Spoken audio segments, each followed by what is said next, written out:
down, shake.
Happy Monday to all you people out there. Paladin Central Minor League coming right at you with Fawn and Kresnik once again as we're going to go into the EU semis today. And of course, have the EU finals and then North American semis finals. You guys understand the whole thing. Fawn, Kresnik, here at you. We got a stack today, too, honestly. We have, Yeah. 4 games. Normally we're doing 3. Normally we're like, oh, God, which one do we have to, cut out for time? But you needed to see all of them today from what I'm understanding. So we had to make sure you got to see it. This is the first week of the next rotation of that open bracket, the November one. Definitely a little shifted off from the delay that we had a week before, having to do the closed bracket 1 week ago, but we're still going to be able to now shift into the new patch in full, including the map rotation and including actually another change that had to happen on the ban side of things. I'm not sure if you saw this, Fawn, but you mean Atlas being gone, right? Yeah, Atlas banned, actually, interestingly, Atlas from out of the pool on like a global perspective, and there was some time to adjust to it, but it is still kind of a surprise, and especially in EU, which we're about to be able to see, Crescent versus Loading Vendors, that should be a pretty big shock to the meta.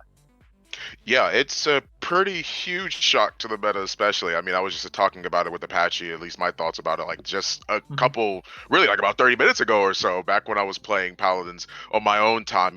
Atlas is such a pivotal part of so many different drafts and a character that people love to come back to time and time again. He counters out a lot of the usual suspects. He counters out the Rom, the Ash. He makes it hard for anyone to dive on him. Temporal Divide is such a huge talent.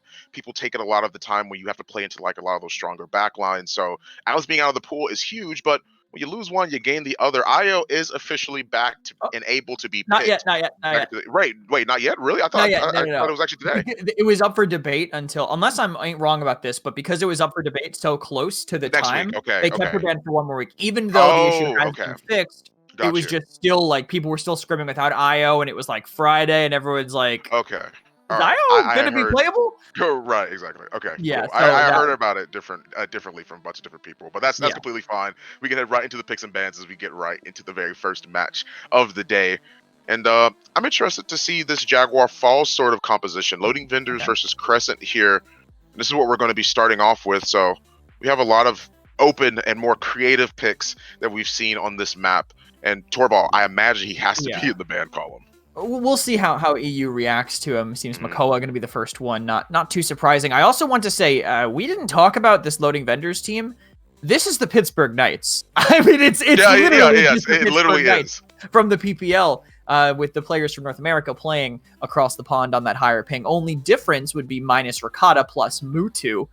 This week, I believe Simsalou might not have been able to play. We'll see the roster when we actually go in. King Nick is their sub currently, but Geno spanned in response. Those pocket healers still going to be strong, whether on Vora's Pact or Radiant Stars previously. And Zin as the follow-up for Loading Vendors. I'm not sure if that's a target towards Crescent, with a couple long-term EU players on their side that I will recognize. You also see Kofigs from EU5 heads who actually joined this team over the other team. Not sure what happened there, but we'll be seeing him performing here against Loading Vendors on Jaguar Falls, and with a lot open still. I mean, Corvus still available, not really high priority in Europe, but in Nara, even after the bans, again, she still stands strong.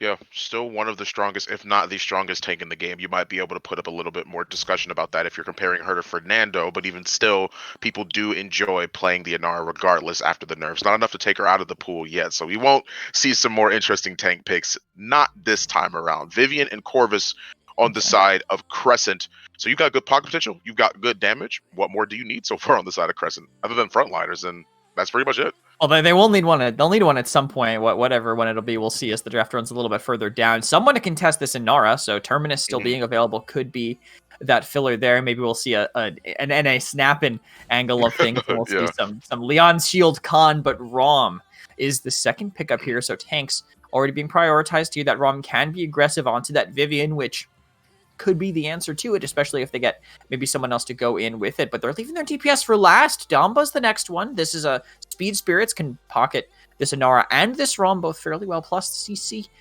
Will do a great job of stalling out any aggression from Crescent. Crescent, though not the most aggressive draft to start here. Vivian and Corvus, we have the poke, we have the healing, but now if they want to be able to push in, we're going to have to see some front lines, I think, get locked here. Ashe still available. They could go Ashe for an off tank and then maybe flex the DPS, but Terminus is where they're going to go. Inara, ROM, Maldamba, compare it to the Vivian, Corvus, Terminus, and of course you have another pick open. The off tank here, or the second frontliner that they're going to have to pick on the side of Crescent, they need somebody, a DPS and or a frontliner to stop ROM. And that's the look here. But it's actually going to be the Androxus, so they're going to leave that all up to the off tank. If anything, I would imagine it would have to be Khan if they don't just want to let this ROM run rampant in terms of Ashe is off also still available, but not that would be to ignore the ROM, right? Like right, the two schools of thought are go Ashe and just pass the ROM, go for whatever backline loading vendors end up drafting, if they even draft a backline at all at this point, honestly. Or play that Khan, play a slower style, and now you've at least gotten rid of the Androxus. In response, I wouldn't even be shocked to see BK get picked up as that filler there, but it'll be Tyra. Tyra, Mercy kill makes her very hard to kill, so if they do play that Ashe Andro dive style, the Tyra will kind of be a great way to slow it down at the very least, you know, and just living through that dive and buying time for the ROM to get away with whatever he needs to. And then they have the Maeve to, of course, force things off of the Midnight, but more importantly, to make things as uncomfortable for Vivian as possible. Just try and live in that back line as much as they can, especially when they have the ROM. But Shaolin, they're going to go triple deeps here. And I actually do like that. I mean, once again, I mentioned the fact that you need to pick the off tank, but I like the Shaolin even more. Rom's going to be shooting into a Terminus shield most of the time, just like everyone else on the side of loading vendors at some point is going to during the game. So it puts a damper on that second health bar that Rom has. Couple that with a Shaolin, you got yourselves a good cripple and an even better counter engage on the side of Crescent in terms of things. Loading vendors versus Crescent, Jaguar Falls, the very first map. Let's head right into the game and see which draft comes out on top of this one. Yeah, I'll see talents. Anything interesting here? Not really. I think the Tyra one maybe was the only one up in the air. I'm assuming that would be King Nick's flex pick here, filling in for Simsalou, who had some internet issues. But on the rollout, again, nothing too shocking. We'll see how Crescent decide to play this out. And will be King Nick on the Tyra, needing that hit scan for the controller specialist. But point control already up for loading vendors. They're just playing this side of the map in a 5-man death ball by Crescent, trying to get the most value out of that term siphon that they can. Yeah, they're playing in dark as far as it's concerned on the side of Crescent. Oh, Rom is the one drawing so much attention though. He's moving in and he gets taken down. The CEO of Shaolin is going to take out G-Bunny. He moved in a little bit too aggressively and that forces everyone to move off of the point to try and see if they can help him. They wall off the individuals on Crescent's side, but even still they're eating a lot of damage. They're walking through the fire and flames trying to see if they can stop Zerini, but even still the fight is going to go towards the favor of Crescent, it seems like, because they're now in a better position than they were before. They were playing back, now they're being aggro, but the firebomb gets dropped on point. They're trying to see if they can dive in the back line. Mutsu gets taken out, but they trade things out with King Nick. 1-for-1, as now you have the crossfire being available through the fire and flames as metal shreds through the rest of Crescent. Loading vendors are going to take this first point on Jaguar Falls.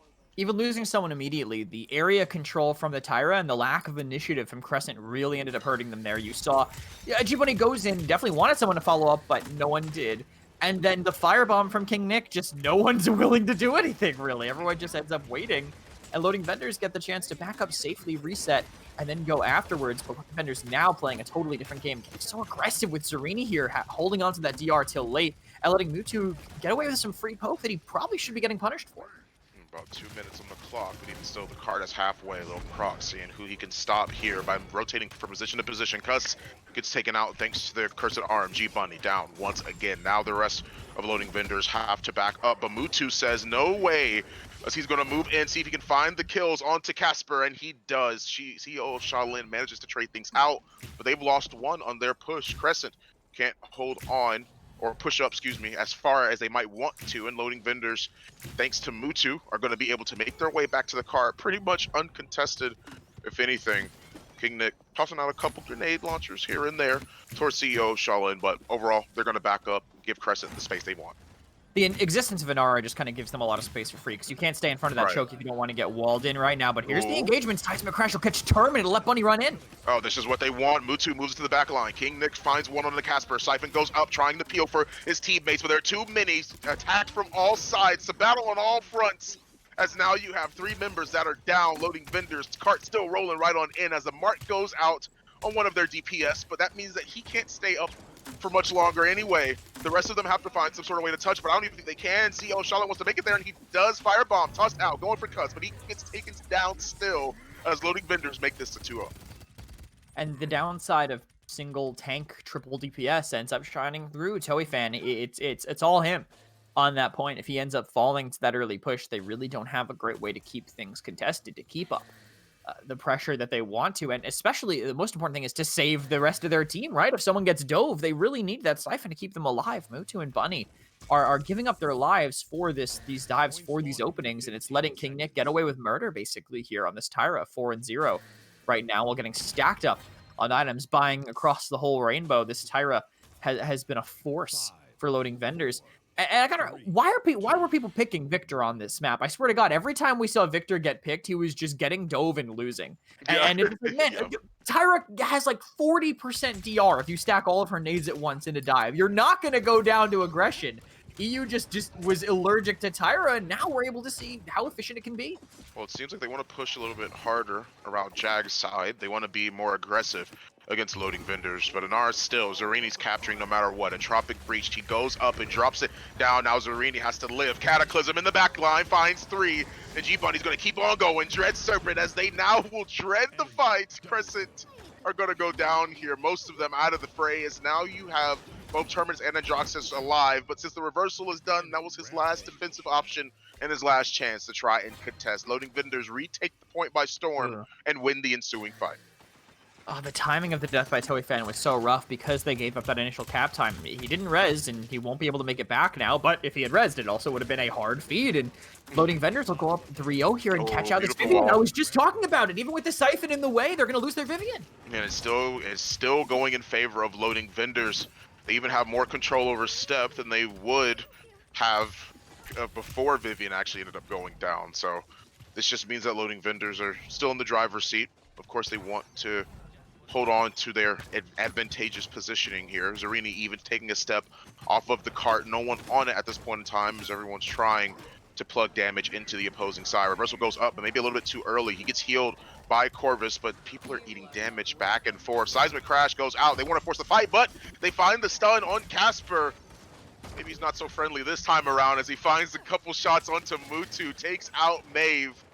And now 1:40 is all that remains. G-Bunny has to sprint his way out of there. The Juggernaut powering through and relocating himself back to where his team is. The board is tossed out and it keeps everybody alive, but Crescent, hold on. I think it's fun. To be friendly, he'd have to be a ghost, and he managed to stay alive through that entire situation because of that Corvus healing. All these characters that were touched last patch are still doing what they did before so efficiently. But Lil Crocs just keeps getting isolated. He wants to push these angles, but goes alone. And Vivian's strong, but she can't get away with solo plays like that. Mutu's taken out. The same thing is that the Dread Serpent gets used a minute later, and that means that he ends up with a triple kill in his back pocket. Plenty of creds and plenty of credit to him on making sure that this cart can roll on in uncontested. They will be able to touch, at least I would assume so. Shaolin wants to use Desert Haze. He wants to use the ability, he wants to be able to move in as the Entropic Breach gets dropped on point. They just want to keep them as far back as possible as they're trying to escape the ensuing fight. Loading Vendors are going to be taken out. 2 of them down. Healer, frontliner, both frontliners. Now you have the DPS 4 are out of the fray, and they've been sent back to the spawn room. Crescent have now retaken the objective and now have a better zone. Yeah, they have that reanimate to hold on, because Loading Vendors will have another fight. They might have to spend that, which would make things dire for the next one, where they play around the comeback mechanic if they get to the next mid. But both tanks will make it back in time. You can see Inara and Realm are close by. Mutu ready to strike as well. Lil Crocs has to kind of make another almost hero play in the back if he wants to actually get in the same way. But Loading Vendors are healthy. Crescent's has to be careful, but it looks like he's gone by unnoticed. Oh, and G-Bunny still wants to be able to push up along with King Nick while keeping an eye on Secret, but also keeping an eye on Vivian. Little Crocs is gonna stay alive this time around. He's not gonna get picked off, but I can't say the same for Casper and Mutu. They trade things out 1-for-1. They kill the Terminus, but of course all that does is mean that he's going to use that reanimate almost instantly. G-Bunny runs right on through the middle. He's gonna use the seismic crash. Zerini manages to find a couple stuns, but the Siphon peels for his teammates just well enough. Overtime has been holding on by a thread. If anything, the minute somebody steps off of this cart, it's going to be detrimental to Loading Vendors. But Mutu finding a kill on the Casper. That means they can stay in the fight. Dread Serpent goes out, Siphon goes up. You can't block that one, and Loading Vendors take this first dub on Jaguar Falls. All those ultimates charging back up over the fight helped so much. I mean, getting that seismic crash, getting that Dread Serpent late in the fight, plus winning 4-0, there's not really a lot of resilience on the other side. They're going to have the kills guaranteed. In time, I think maybe small misstep by Zerini on his initial seismic crash, going for that Shaolin in the back instead, when the Terminus right next to him obviously could have just peeled for him, and he did. But they had the Dread Serpent for the follow-up. Once they ended up killing all the DPS, Mutu kind of just won 1v1s in the back. He took all the fights, won all the fights, and then they had the luxury of turning and dealing with Toy Fan alone on the cart. And I think the story here is about how often Mutu was actually able to find kills consistently enough. It felt like nobody was ever on him. I mean, Little Crocs, you have a situation where you're playing Vivian and he's getting picked off time and time again. First it was the Narwhals, then it was mispositioning. They aren't able to keep a hold on Mutu. You take care of the Vivian, doesn't matter if you have Shaolin or not, and Mutu shows that. You have plenty of space to work with now. If not just Vivian being gone, they're down a man. Crescent can't hold on to the positioning that they may have wanted to stop Vendors from taking, but even still, Mutu just running rampant the entire game. We saw him getting locked down very little throughout that, and King Nick leaps and bounds over the entire game. The only one sort of matching him and having more than him was Little Crocs on the Vivian, 71,000 damage, but 70k for King Nick. Literally leaps and bounds over everyone on the side of Loading Vendors, and most of them on the side of Crescent. I mean, that makes sense. You have one primary damage dealer, everyone else is just finishing up the kills afterwards. I think Lil Croc's damage boosted a little bit by the fact that he was kind of getting ran at by a ROM the entire time. G-Bunny tanking 84,000 damage of his own, basically to the chin there. Toy Fan also being the only tank not really being able to absorb as much damage, most of it having to go into the Siphon. Terminus's health pool not massive compared to, what ROM and Inara can bring to the table effectively.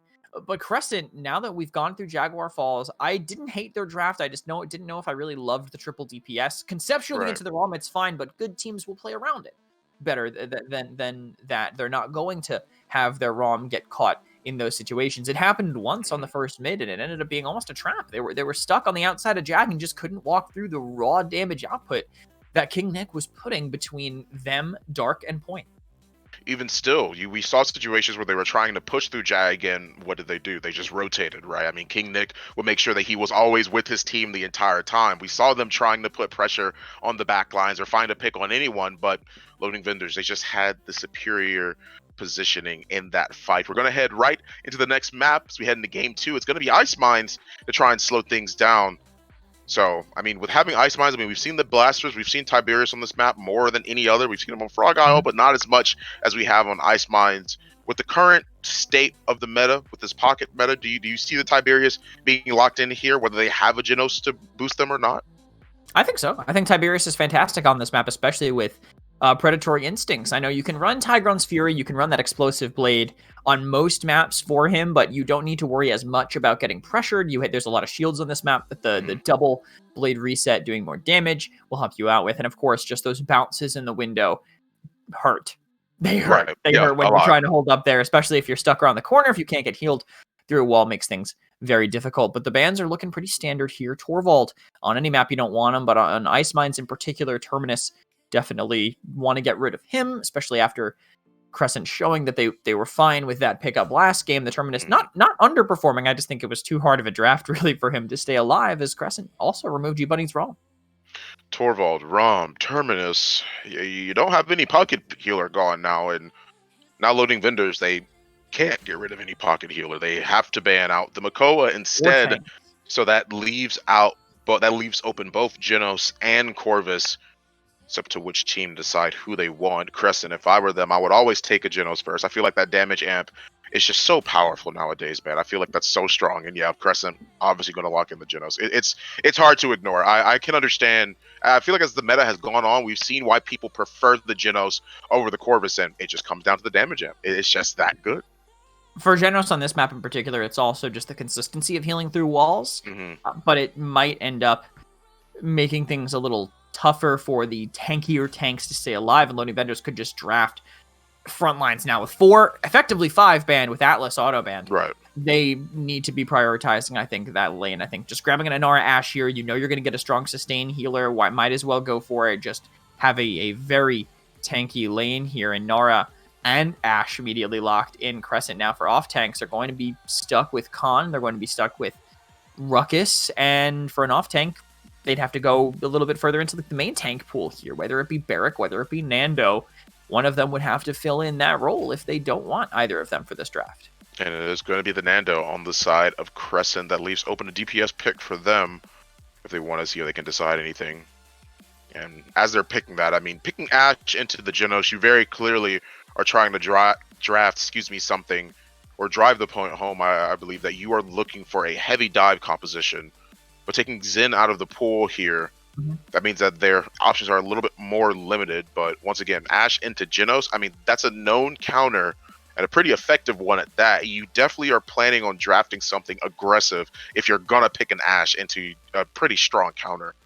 It's not a hard counter necessarily. It's just more if you are trying to get away in a chaotic fight, if you're trying to clutch, that's when the Genos deals with the Ashe a little bit better. But you don't start your dash that far away, honestly. You'll be a little bit closer most of the time, a little bit further most of the time, so the grip won't really affect you as much. I like the Xin here. I like having these strong ultimates that Crescent have right now. I don't think the ults from loading vendors are going to scale that well, but they do have Vivian that will, I think, walk straight in with that Ashe, or it'll just sit back in barn and make things very difficult for this Nando to stay alive if you're going to rush the Wrecker potentially on that Crescent now.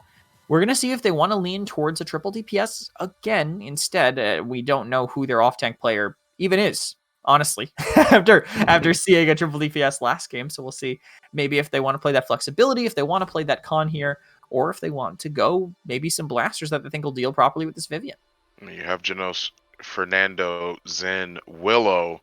One more pick. Could be triple deeps, honestly, into that composition. I mean, if you see it possible, but Khan, just too prevalent on this map. You want to make sure you have those Ashe counters on lock, and any time where she tries to assert dominance, especially that overpower is a direct, as direct of a counter as you can be to Ashe ultimate, I would say.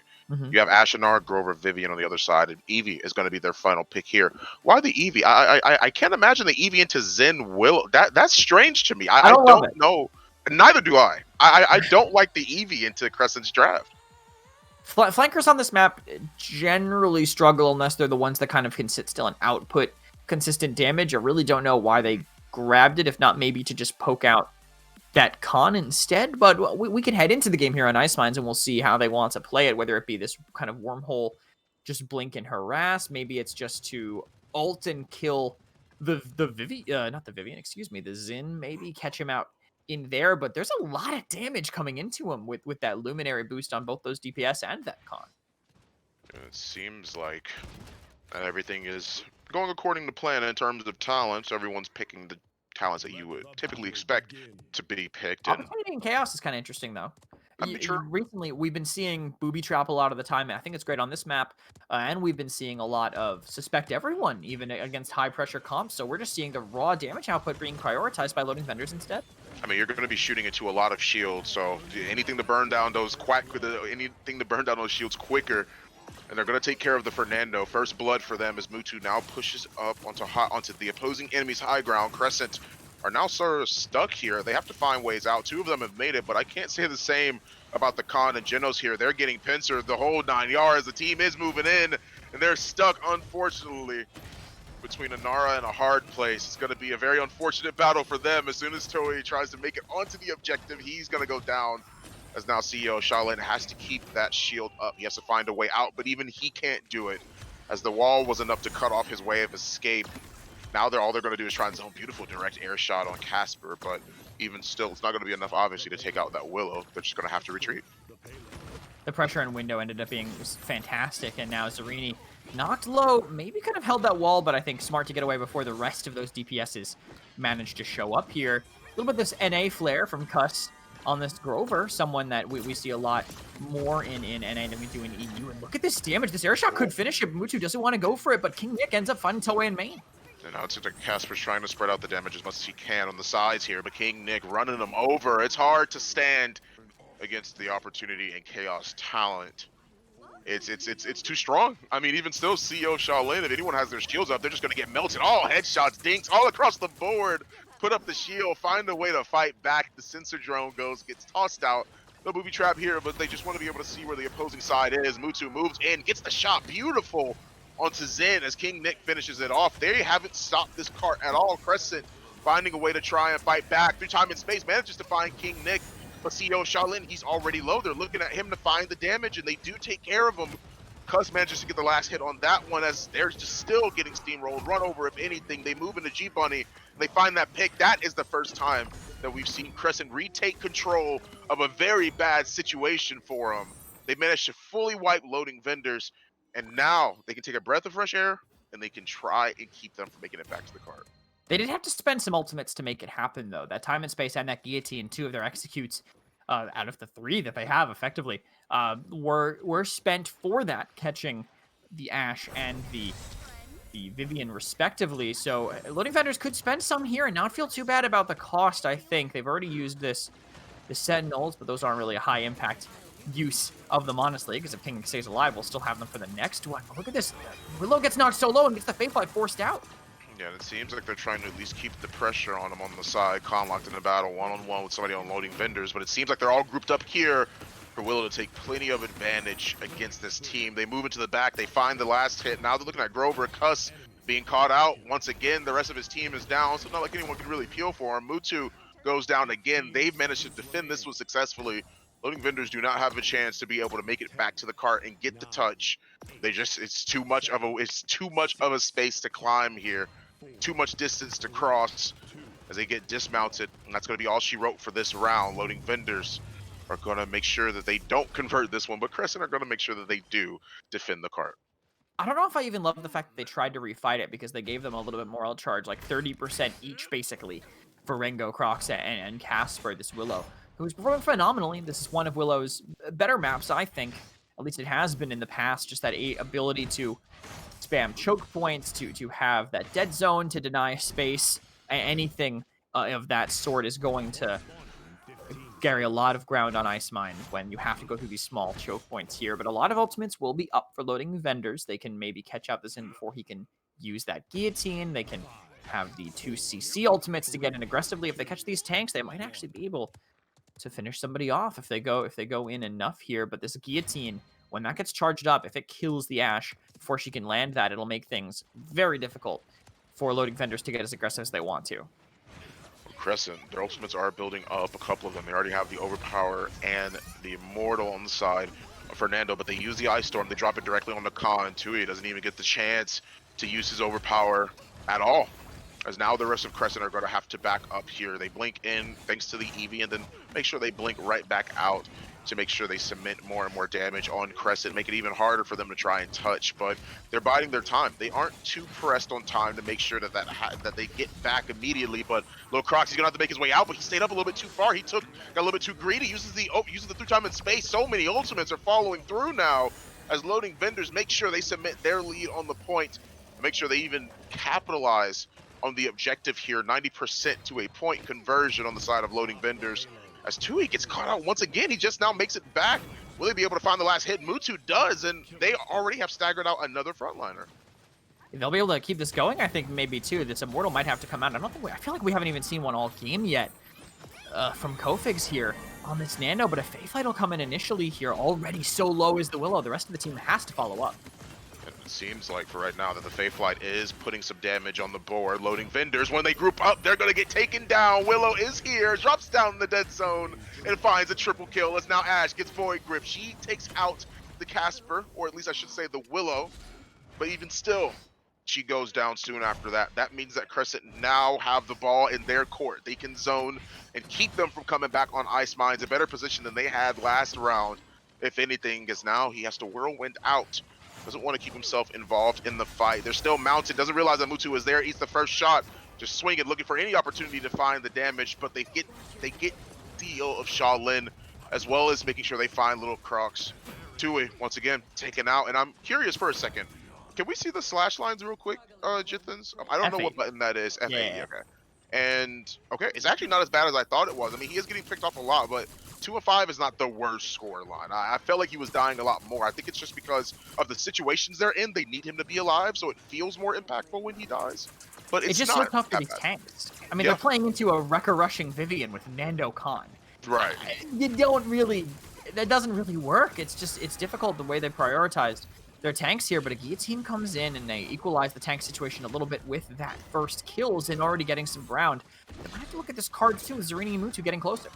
Yeah, it seems like for right now, they are still able to defend on the side of Crescent. The cart has been stopped, so that at least puts a little bit of a damper, if not only for a few seconds, onto the side of loading vendors. But even still, once again, you mentioned it perfectly. They're playing into a Wrecker rushing Vivian with opportunity and chaos. The shield is getting burnt quicker by the minute. They use it through time and space. They use the seismic crash. They don't find the mark. They do find the kill thanks to G-Bunny. Dead zone drop. Tries to keep them from pushing in on high ground. They even use the Faith Flight. They want to keep this fight going and keep the ball in their court. They're able to find the damage, but will they find the kills? They're not. As the fight evolves time and time again, it seems like loading vendors always have an extra trick up their sleeve. If anything, CO, Shaolin, Casper both go down. The last one remaining is Tui, and now that he's off the board, that means that they'll put one more up on the board on the side of loading vendors. And they still were decently conservative with the ults. I think the ones that they used are the ones that charge pretty quickly. Plus, spending that seismic crash when you know that Crescent's going to be able to respawn and get resilience, I think is smart. Out of the CC ultimates, if you're going to use one, use the one that is the only one that doesn't get affected by that. Having that assert dominance, you'll still be invincible even if they have resilience. Using that ice storm, they'll still be crippled even if they have that resilience. So you'll be able to set up a kill with both of them regardless. Spend that seismic crash, and maybe you can catch a support with it once you charge it later for cleanup in the fight. So I love the use by loading vendors, but Crescent, they have some great ults stacked up here. This overpower, this immortal to stay alive when people get rushed down. They can spend that if they can maybe get in too far with an ice storm. Maybe they don't let G-Bunny in all the way. But look at this right now. Look at the aggression. Zarini's just running them down even with this low HP. And he's still getting healed back up. They don't quite find the pick, and they don't find the punish on a very over-aggressive Zarini. They even win the engagement, win the trades, and keep them all at a low health pool. That means that Crescent have a lesser time of making it back in. They use the Immortal. They keep him alive through the wall. Great Immortal to keep the Khan alive, but for how much longer? It seems like that's more so the question of anything. They managed to find a double kill, though. Lil Crocs with a nice guillotine as Cuss tries to make his way out. Vivian keeping him pinned down, if anything. Cuss is enough to be sure that he can make it out for a little bit longer, but even still, Tui is going to find that remaining kill on him. Zarini pushes in, but might push up a little bit too far. They gets the counter off, uses the whirlwind, sees if he can keep himself alive and keep him out of harm's way for a little bit. As they have comeback mechanic, they have to find a way to make it back onto the cart if you're on the side of loading vendors, if they want to close this one out. Zarini pushes in, can't use the seismic crash. There goes the overpower, misses it. Mutu manages to touch. CEO of Shaolin goes down. Ice block as they now are waiting for Eevee to come out of it, but the rest of the team is here. The cavalry is available. They get another kill off of that as the whirlwind gets used through time and space, finds a double kill as they try and make their way onto the objective. Triple kill for Ringo as they make the overtime timer deplete, and they put a point up on the board for Crescent. Rengo literally had to do that or they were losing. Honestly, without that triple kill, it doesn't happen at all. For them, they almost made it back as Faith Flight gets used solely to counter a last-second seismic crash. Bit of a waste by Casper, but they think they're going to charge it up fast enough with the double morale boost that they have stacked up already. And now a bit of a split from loading vendors. They have the Eevee and the Ashe kind of separate from the rest of the team. Eevee has to rotate away, but now Ashe is too far away to get any grower heals. 2 minutes still on the clock here. Of course, he flutters up, wants to get himself out of harm's way, but Ringo goes down a little bit after that. Loading vendors are now on the return fire here. Crescent are the ones backtracking, so they don't lose any more members. They were at least able to take care of Mutu, but they'll be back in the fray in no time. So I think it could be said for the members of Crescent. but they don't want to lose anymore here. Zin's brought solo. Zarini ignoring CEO of Shaolin. He wants the kill. He's out for blood. He's going for little crocs of anything. Zin's still alive, but he's absolutive. And they have to find some sort of way to kill him. If he's dedicating all this time, they take him out and they lose Zarini, but no one's dead. Ringo is going to go down finally, but they lost 2 off of the back of a, once again, very aggressive Zarini.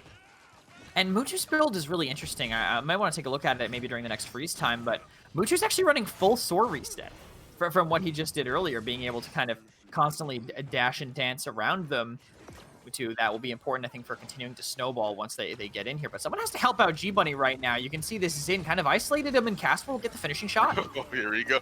Once again, Zarini in the back line. Fine, I'll do it myself, says Anara, as she moves into the back, finds a good pick. It opens up the world of possibilities for Loading Vendors. They've cleaned up the whole team. Crescent get taken down. Zarini mounted up and ready to go as he moves into the back, takes out Ringo.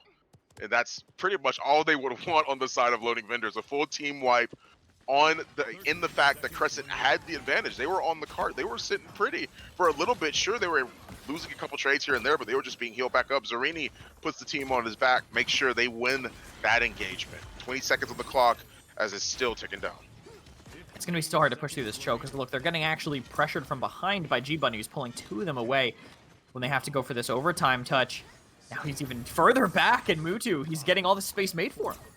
It seems like for right now that Casper is keeping a pin on him with no time remaining. That means that Loading Vendors are now successful in their defense. 4 ultimates up for Loading Vendors, 4 ultimates up for Crescent, with plenty of ults available to him in the coming minutes.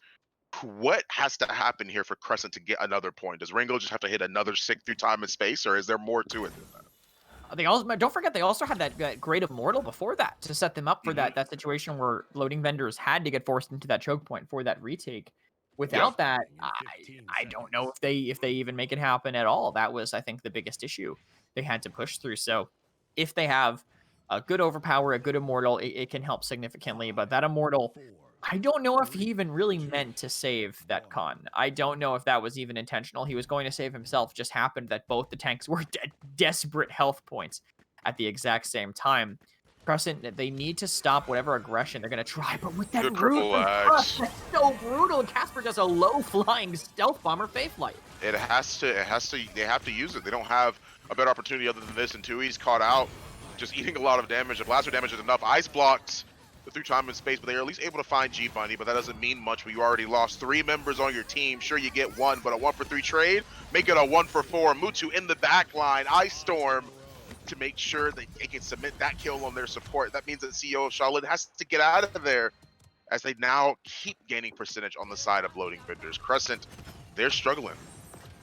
Yeah, and they have to walk into several CC ults that are up here with the Assert Dominance maybe getting used, and this would be a great seismic crash if they want to use it. Rosini's just too low to go for it, and the Gash gets caught mid-dash with a guillotine.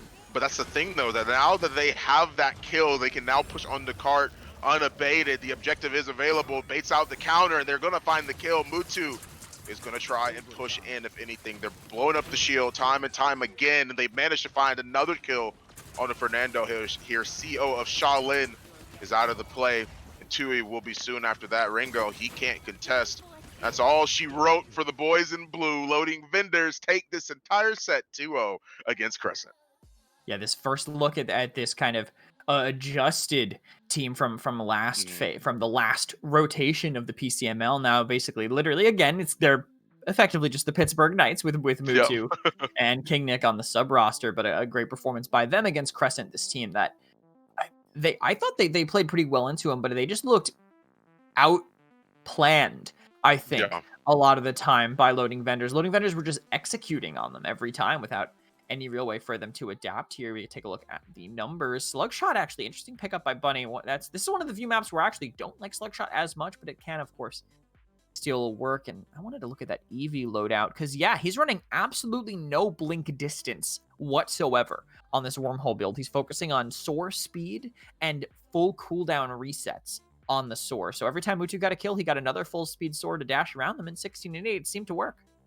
Yeah, you definitely can't argue with a slash line like that. 14 and 5 for King Nick as well. The Vivian was something I felt like we talked about a lot, but of course, I mean, since it's post game, I want to try and go over the Vivian. I mean, 14-5-20. It's so hard to shut her down.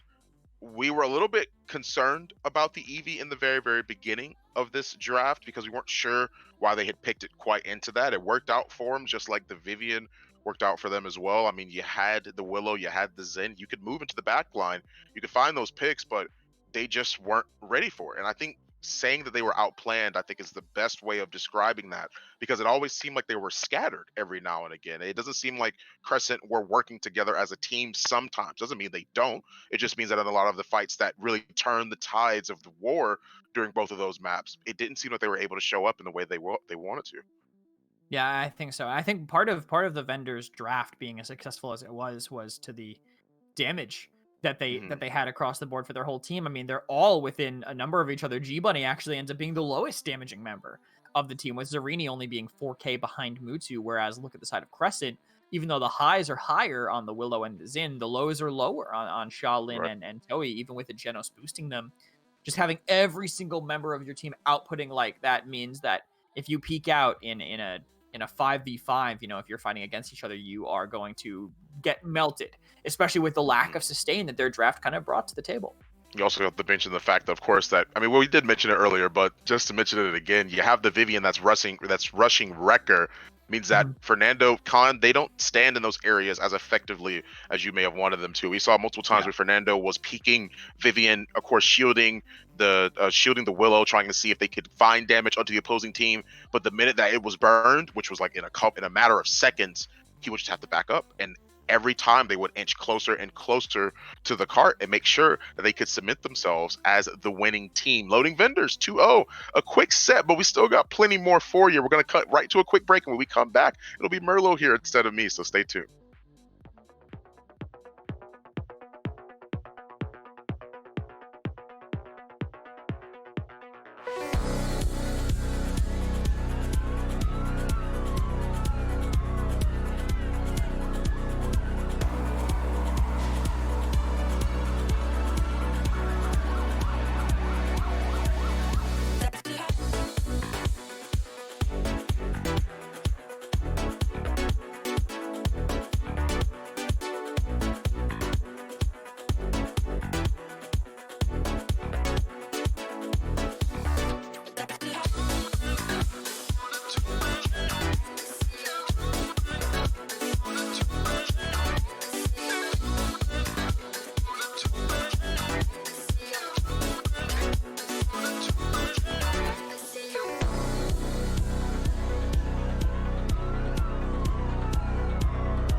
And welcome back to the minor league. My name is Merlo. With me, Kresnik, my undoubtedly tech caster, my strength, my force, the one who gets me. It gives me all the info, all the things that I need to learn the game. I also be better with the game. Yeah, you are the spine. You are the backbone, Merlo. If you are you are the skeleton, I am the muscles. And Damn. God, I hope someone else will be our skin, because we will look like a freak of nature without that. The finals here for this first week. Already. This is basically the same matchup that we had the previous week, in just with some tiny roster changes. U5 heads losing Kofigs and picking up Demo Heart, who I want to say, and EU player, please correct me in chat if I'm wrong. I believe he played for one of the Chroma teams in some of the open brackets before. And Loading Vendors, well, we watched him last time, but it is Cuss and G Bunny coming in from North America to fill in for this roster, this Rosvet roster that was successful in the previous weeks. Absolutely. We saw, a different display of skills, because it was Ice Mines, and as always, like Ice Mines, yeah, you still are going to win a single round in a defense, maybe you're taking up the point or whatever. So it's not a full-on balanced map, but actually, as Jaguar, as the others, where you can actually have a clear identification of what's going to happen. But right here, I think we have two very high-skilled team with a very similar power level. We got, our all-star players. We got Yonko, for example, for 5 heads. We saw Mudu, for Loading Vendors. So in general, we have a pretty good match in our hands. I just wonder what's going to be, the picking process. Because as usual, we're back in EU. So, you see a little bit more ruckus. You see a little bit less of con and stuff like that. But in general, with the patch that it just dropped a couple of weeks ago, usually nothing really changed inside the meta. Vivia is still super strong. And Nara is still going to get picked as a full main anchor. So in general, I don't see much changes, but what are your thoughts on the patch in general and the following matchup at this point? Yeah, I think we can head to pick bans while we talk about it, but yeah. I think the biggest change for Europe in particular is going to be the Atlas ban. That is a global ban that came in because of... Now, some people were asking in chat, so I'll just clarify while we go through these initial bans. Atlas is currently banned because of his ultimate locking characters with multiple charges out of using those abilities. So a character like Ruckus, which is one of the reasons I might see him a little bit more in this set, if you exile a Ruckus with his ultimate, but with your ultimate, he literally will not be able to dash for like 7 seconds. Like he just does not have the ability to use that. So once this was found out, I believe it should also affect, I want to say, like Tyra grenades or any ability that has a couple stacking charges. Because of that being discovered, it took a long time because most Atlases just don't even ult. Because once that was discovered, people were like, oh, well, this is a game changer. This literally cripples Ruckus to kind of destroys him from the game in a way that he shouldn't be able to. So Atlas has been globally banned, where we're used to seeing him in the ban column in Europe sometimes, but yeah, won't be seeing it here. Vivian and Torvald will join him in that banned world, and Corvus actually banned over Genos. And this is something that's not really shocking to me. I think that after playing ranked for a bit, I really still put Corvus as high priority. I think the only thing that the nerf really did was separate the good Corvuses from the bad Corvuses. Absolutely. And in general, you still want to play Corvus in Stonekeep, particularly because you want to have that control over the point. As soon as you take, the church side, or as soon as you take the high ground. And at this point, we saw Torvald as a ban coming in, hot from a streak, because that bubble shield, that's super strong. And people actually recognize that from actually not being picked at all to not even minor changes. Like he just instantly popped off the meta as soon as people realized that he had a great combination with Xin, with Lex, and all those flankers. But Andraxis is going to be the first one, so that's okay for Loading Vendors. You want that verticality, you want to step off the bridge and actually try to go behind the enemy lines and take those kills. And for Shaolin at this point, that's okay. Anti-flanker, crippling blow, trying to stop Andraxis from moving so hard inside the map. And at this point, they can go either with a main tank, an Inara, or they can basically just roll with a main DPS like Vivian. And they're going to go with Makoa. I was actually going to say, when that Andro got picked, I thought that was going to be first, with it being banned in that first set. Just a lot of utility this Makoa can bring you with the hooks, especially into this Andro. The Makoa Andro, kind of a skill matchup. If the Andro manages to avoid getting hooked, he will shred that Makoa to pieces. His skull is absolutely massive, so those headshots will land very easily. But Makoa can hook Andro through his reversal, so enough damage landing first, force that defensive cooldown, and you can counter it yourself.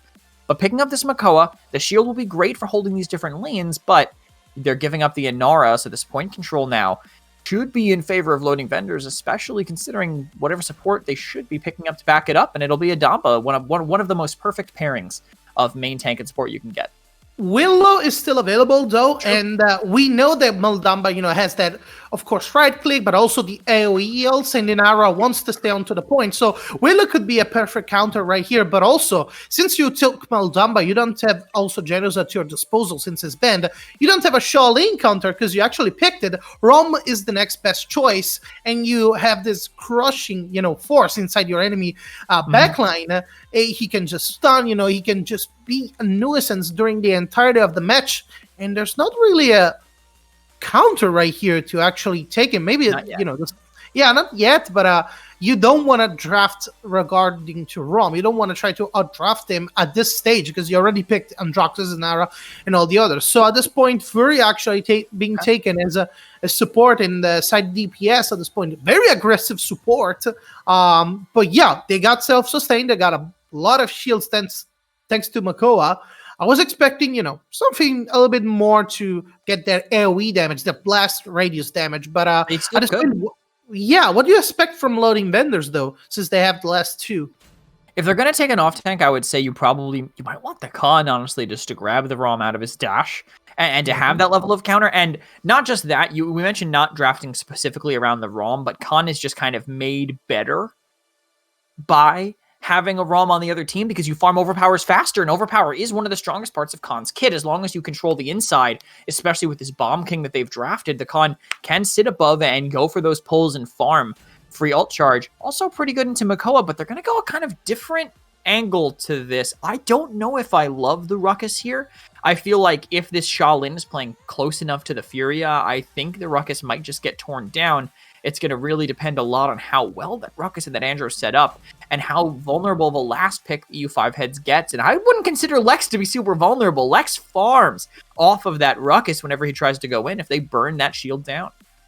Absolutely. At this point, they got a lot of burst damage. Lex also has that sustain. And with Furia, it's going to be a super aggressive matchup. As soon as Ruckus gets into that backline trying to trade off 1v1, he's going to get shredded. So at this point, the situation with Ruckus is, okay, we got a side tank, but we also need to go deep and trade 2 for 1. But at this point, I think we're ready to jump back into the game and see what's going to happen in this final between loading vendors and 5heads.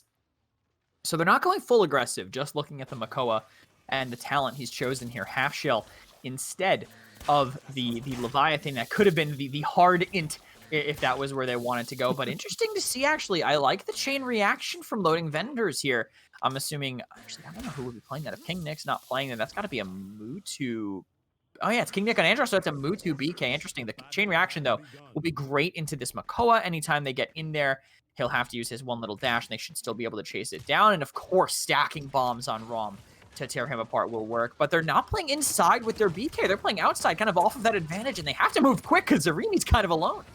Yeah, watch out for now, because the first kill could come into this Furia, and exactly that. The first blood is going to be drawn out, so they don't have heals, they don't have sustain, and they need to keep at it for at least 15 to 30 seconds until she comes back. And as you can see, they're basically dying, blasting through. Right now, Bomb King Mutu trying to find the right angle to actually put that pressure on the enemy team. Not that great. They got the 2 kills, that's for sure. They also got the point, but they need to play a little bit safer. They got the control, they got the focus, but they need to play slower right now. Yeah, I love that split that Zarini's doing right now, even though he might... Actually, he gets away. He's chasing these DPS. I love how he splits the team, but he just can't live long enough. The damage, the shielding, the CC, it's too much. And EU5 heads catch both tanks early. And there you go, the shred is right there. As soon as you get into that range, you're gonna get, you're gonna get shut down pretty easily. Right now, there's a full-on reversal. Loading vendors, they're backing off, using DK, as a source of damage to actually push this Makoa away. Yoinko right now in the full-fledged defense. They're going to try to take the point. They still got one last chance. If they fail the team fight, the card is gone, and they know that. And look at these stacking bombs on Rom, literally full to gone with all that boosted damage. Still a 1-for-1 kill, though, and they're so worried about Vixar in the back as a seismic crash comes in but doesn't end up landing. Ooh, needs another one to just finish the Lex, and he actually doesn't make it. Lex is still alive. The objective is going to be capture for 5-heads. Of course, incredible control by them, but right now, the match is pretty even, to be honest. Yeah, I would agree with that, but this could turn it around. They have that King Bomb. It kills just one, but the card's still moving, and they're going to have to find something else to stop it as they kind of struggle, I think, to find something else. Mutu needs to work overtime right now to just get a bunch of kills and stop this payload from moving. Actually, we see Rom right there. A little bit too aggressive G-Bunny right there. Of course, he saw the kill. He saw the opportunity, but he got shut down. Once again, this Rocket's pick, as you said before, not super convincing right now. Yeah, it's trying to dive, but it's just so easy to get taken apart by some of this. Zareni eats an entire rapid shot with no chance of getting heals, and Cuss died to try to save him as the hook follows up. Ooh, Mutu actually able to trade right now. Ruckus uses the ultimate to trying to find a kill. Rom, of course, Charlene, on to the other hand, tries to go back. Of course, that mobility, just leaves you out of the way. The card is moving, 1 minute and 25. There's still plenty of time to actually set a good offense, but they need to take those kills, pick them quickly, and try to find the right balance onto the high ground. Yeah, they need to actually be able to get into that space and also team up with Vixar a little bit more. Vixar, completely isolated, gets taken down by Zareni as Flash Show gets forced back here, but they're spending ultimates for this with not a lot of time left on the clock. Absolutely. Right now, we're 60 seconds to go. We're going to see if Mutu actually makes the dream work. Tries to do a little bit of pressure onto the long run. The 5-heads are actually backing up, trying to reorganize and trying to find a kill on that Inara that is completely alone by herself. And there you go. The kills actually come to Inara. We still see Mutu actually trying to push a little bit further the enemy team, but there's not much time left. 30 seconds once again onto the clock. Not so easy to actually push in at this point. Yeah, look, that kill onto Bunny up top will make things a little bit maybe easier for you 5-heads trying to continue on this offense. Look at this flank by Mutu, but he can't really get anything consistent. This card is still moving, and Zareni, the only one to contest it, actually is making it work up top with 2 kills. Watch out right now. Zareni actually trying to set up the defense. He still has an ultimate if he really wants to, but Charlene is going to be the next one to go as soon as they find him. He doesn't find him, of course, after the clock, after the stealth. He still tries to stay alive. The card is still there. The wall actually giving a little bit of a breather. Remember, Inara still has the ultimate, still has a way to actually contest and control this card. Rom actually jumping in. They're going to try hard. The fear coming in. They need a couple of kills more. Zareni actually takes the first one. He's going to go for the second one for the Lex. Ooh, and there you go. G-Bunny actually coming from behind, getting a double kill. And the defense is going to be successful. Yeah, even with those initial kills that Zareni got, I think really made things so hard for them to actually stabilize. And Nara is fantastic at finishing off kills with her damage. I think that is kind of what her niche is going to be if they target her sustain any further. Just having that 675 left click, if you track properly, you can stay in deep and keep that pressure up here. I like how Demoheart's been looking on EU5 heads. He is kind of a new player rotating in Demoheart. For those who don't know, I was corrected by chat earlier, but Demoheart was a member of PPC team Interstellar. And who was previously Flasho, changed his name to Demoheart and has now rotated back here after leaving the team a few weeks ago. It is interesting to see how he's clicking with this team quickly. Kofigs being replaced and doesn't seem to be being missed that much so far.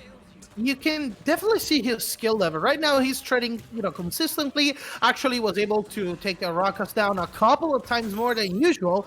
And yeah, we're expecting a lot more from this guy because, his skill level is incredible. He should be able to actually go in and take those kills right now. Of course, a bunch of trading coming in and out from this Yoinko.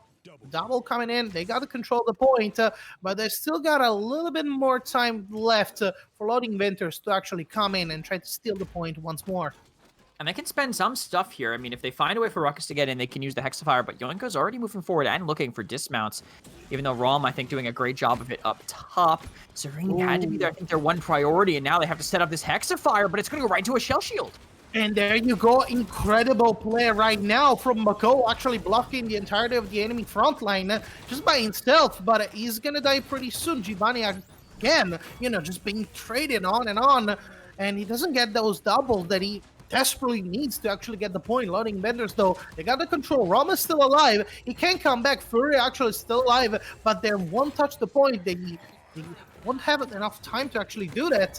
And there you go, of course. Loading vendors, they just got an XPL. And they're going to move on to the aggressiveness and offensive side. They have some ground being taken early here now with Mutu. Look, up top, they have no one contesting above, and Mutu knocks them all back, but they end up trading with Demohard, who has just got this perfect crossfire set up. Interesting right now, coming from Mutu, this full-on control of the high ground. It's a very precarious position. He needs to, of course, keep doing the DPS, keeping the pressure up, but also it's really easy for him to get killed. One single stun, maybe somebody coming from behind, maybe a Lex, maybe a Rom, and he's dead. He's completely blocked off. So they need to pay very close attention to this Mutu. And Drax is coming in. Of course, Mutu actually went down onto the payload, trying to do as much DPS as possible. Lex actually getting another kill on G Bounty. This Ruckus really not working, not paying off at all. And everybody's just dying left and right. But at 1 minute and 30, the payload basically is at the last stretch. So they almost made it. They just need to find kills right now. Yeah, have to find a way to pick somebody off, but they can maybe get chaosed here as we get to see the wall hack Lex in action, able to find those targets through the wall. But look at this, Possible getting forced back. I still feel like this ROM is doing so much for them. I love this 180 turnaround. And Possible gets away with it for free. They just don't have a way to deal with them. But now they have to turn around and deal with Zarini, who doesn't seal off Possible in time, giving loading vendors a chance to make this work. And a Cursed Arm will open things up. Coming in, trying to take the shot in. It's actually being taken by Mutu by just 10 HP. My god, that was super close right there. It was actually going to be safe. Right now, of course, we see King Nick trying to do as much DPS as possible. Yoink and all the others, they still have plenty of ultimates to use. The resources are high, but they need to find the right spot. Ruckus, of course, getting caught in the crossfire. Once again, Mutu taking another kill onto the enemy tank. They're trying, and the push is going to be successful. Of course, as soon as they shut the ROM down, nobody really is there to actually block them from capturing. That ultimate to get them to confirm was fantastic, I think. Just letting King Nick chip away at one of their main backlines and then send everyone in right afterwards. Mutu being able to stack up those bombs and execute the tanks one by one as long as they have the numbers to trade and they can protect Mutu. It works out perfectly. Looking at this itemization, quick note, G-Bunny not really able to kill anybody on his own at this point into this comp. The fact that he only has cauterized one, he needs to catch somebody either completely isolated or he needs to have someone with him to apply that cauterize, but he will never be able to defeat, I think, the Lex if they get caught in a 1v1 directly. That lifesteal is so impactful, but he's still kind of playing on his own right now and trying to see if he can catch somebody out.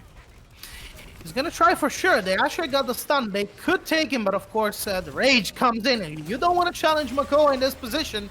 Ruckus trying to do as much DPS as possible. Shaolin and all the others, they're trying to focus Yoinko down, but he just won't go down.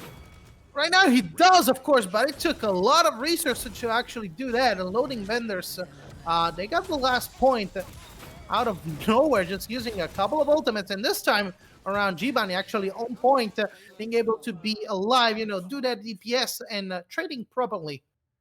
Yeah, the love the use of the Hexafire there near the very end. The fact that the Ruckus poke just managed to force out that Ancient Rage a little bit early. Ancient Rage really not an impactful ultimate anymore. It keeps the Makoa alive. It's like a baby version of a Reanimate, where they ended up going back there, but having the Hexafire to hard counter it to save King Nick on that hook and literally just tear into the health pool. Also, Zarini finding and killing an invisible Shaolin with the Seismic Crash while that exchange was going on. So just these little skill matchups end up tipping in loading vendors' favor, ends up pushing them to their first map win of the finals. And actually, if you see the single time that G Bunny didn't trade and didn't die, they actually won the entire matchup. So you just need to play a little bit more safe. And as you said before, try to find that right spot, the right moment to actually go in, use the Xafire, and get a couple of kills. And you can definitely see that from the score matchup. 10 deaths and not trading as effectively, just with just 7 kills. Not super hot as a pick, but Muru, on the other hand, incredible from Loading Vendors. 14-5, carrying the entire team.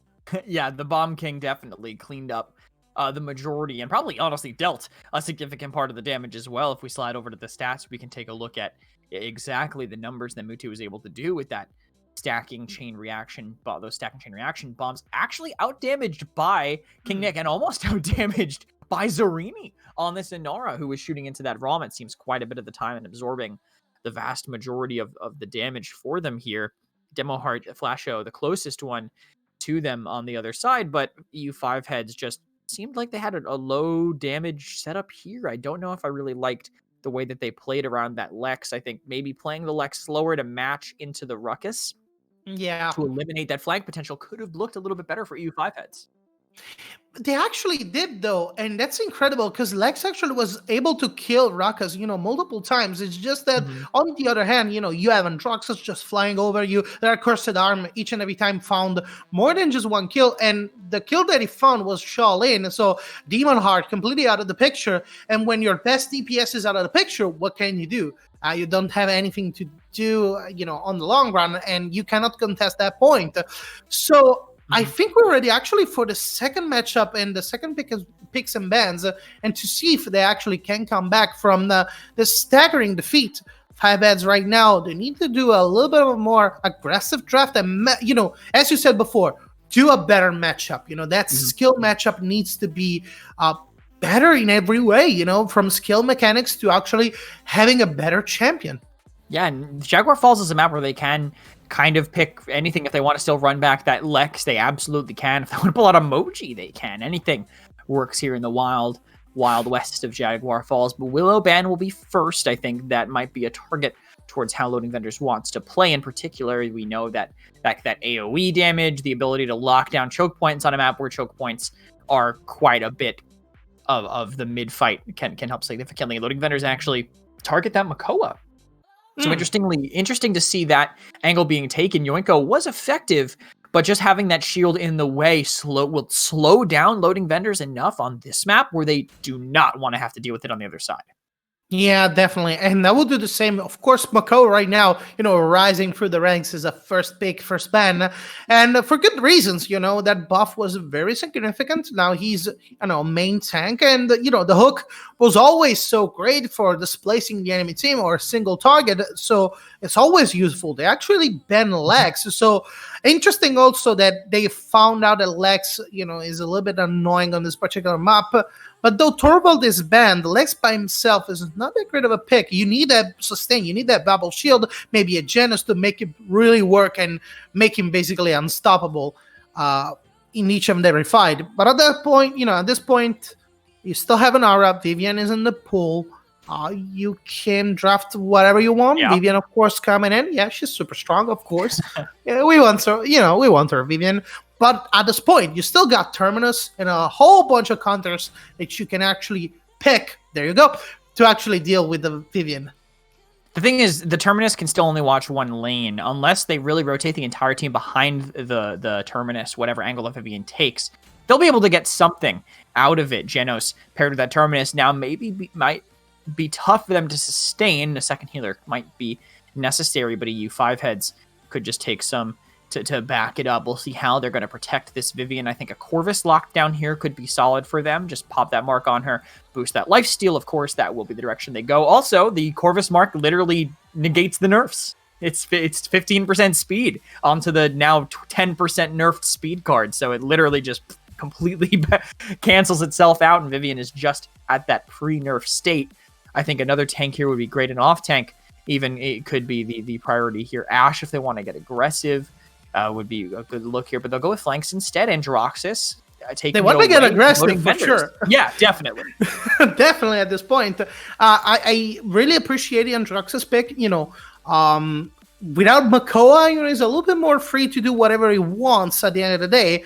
And, paired up with Corvus, you got the sustain, you got the damage, you got the movement speed. Mhm. So you really are annoying on the backline as soon as you want to, jump up and use that verticality to just confuse the enemy team. But at that point, loading vendors, they're going to go with Ash. So a very defensive composition right there. And a little bit onto the aggro side, since they got Terminus, they got Ash, they can basically jump in phase of Vivian, jump onto Corvus and Druxus or whatever will take, the enemy team. And what kind of DPS would you pair up? Maybe a Victor, something like that? Tyra. Potentially Tyra. Again, I still think that Tyra is just better than Victor on this map. I think just having that sustain helps a lot. And also the ability for the damage lockdown U5 heads. They need someone to peel it in some way. Unfortunately, Atlas being globally banned could be a great pickup here into what they have, but unable to really get it. Maybe a tank that can deal with flankers a little bit more effectively, because Eevee could be the last pickup here for loading vendors just to deal with the Vivian. That is one of the one of the characters that they think really does deal with it. But we'll see the choice that they can do. What's left here as in terms of tanks? I mean, Nando is decent into this, but might not want it for Crush. Inara still available, of course, Corvus, so might as well do that. And maybe they just go triple DPS. Maybe they just grab a blaster and just have the raw damage to protect. Even Shaolin could be great into the Ash for the to stop that CC and to maybe stealth away from a dive. Possibly, but they're taking their sweet time to actually lock in the Zen. So, okay, with Corvus, of course, it's the same. Seems the same. I'm not sure if Merlo can hear me, as he has been completely cut down by the Atlantic here. He's really considering this draft, as are loading vendors, and Cassie. Same situation that you would have with a turtle. Okay, Merlo, everything you said before just happened at once. Everything you said. I don't know. My internet just went, just bamboozled me. But okay, I was thinking really hard onto that Zen pick.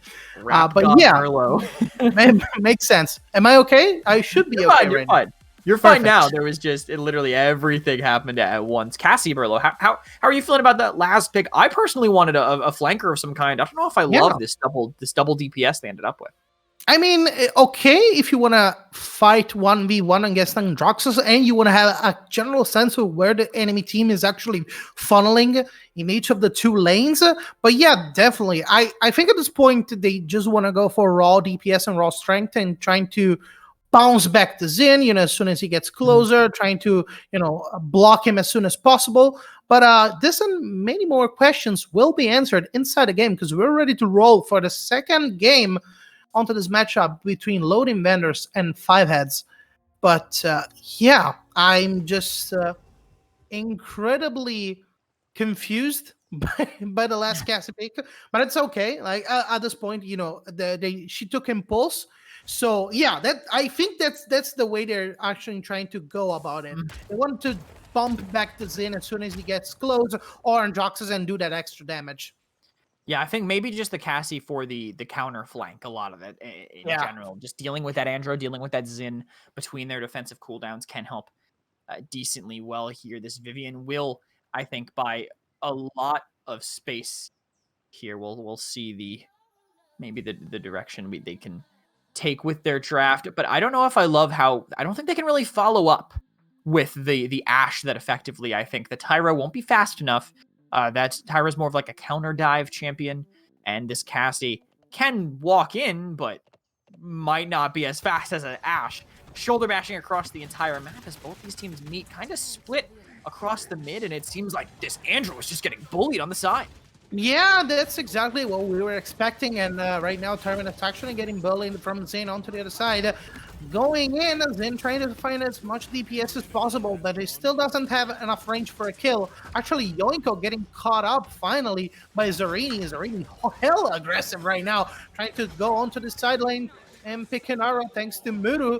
The Dream Team actually coming in. They're pushing everybody back. They got the control right now, so that's okay. But they need Inara, and we are basically at 50% for loading vendors, and I don't think Inara can actually make it to the point. They have Andro, though, on the flank here, Yoinko, He but can dodge. he gave himself away early. It's going to have to be Flasho, I think, aka Demoheart. Wait a minute, they're just so distracted. They let the Ignore outright in Merlot. Incredible right there. Of course, they did the play, but they need to find the kills right now. Demon Heart actually got the first one. He's going to go for the second. There you go. Double kill. Stomping the grounds right there. Well, maybe going for a triple thanks to Mudu also. The coordination is incredible, and they actually got the point at 93%. This is Nara actually able to just walk in and waltz into the point and take it.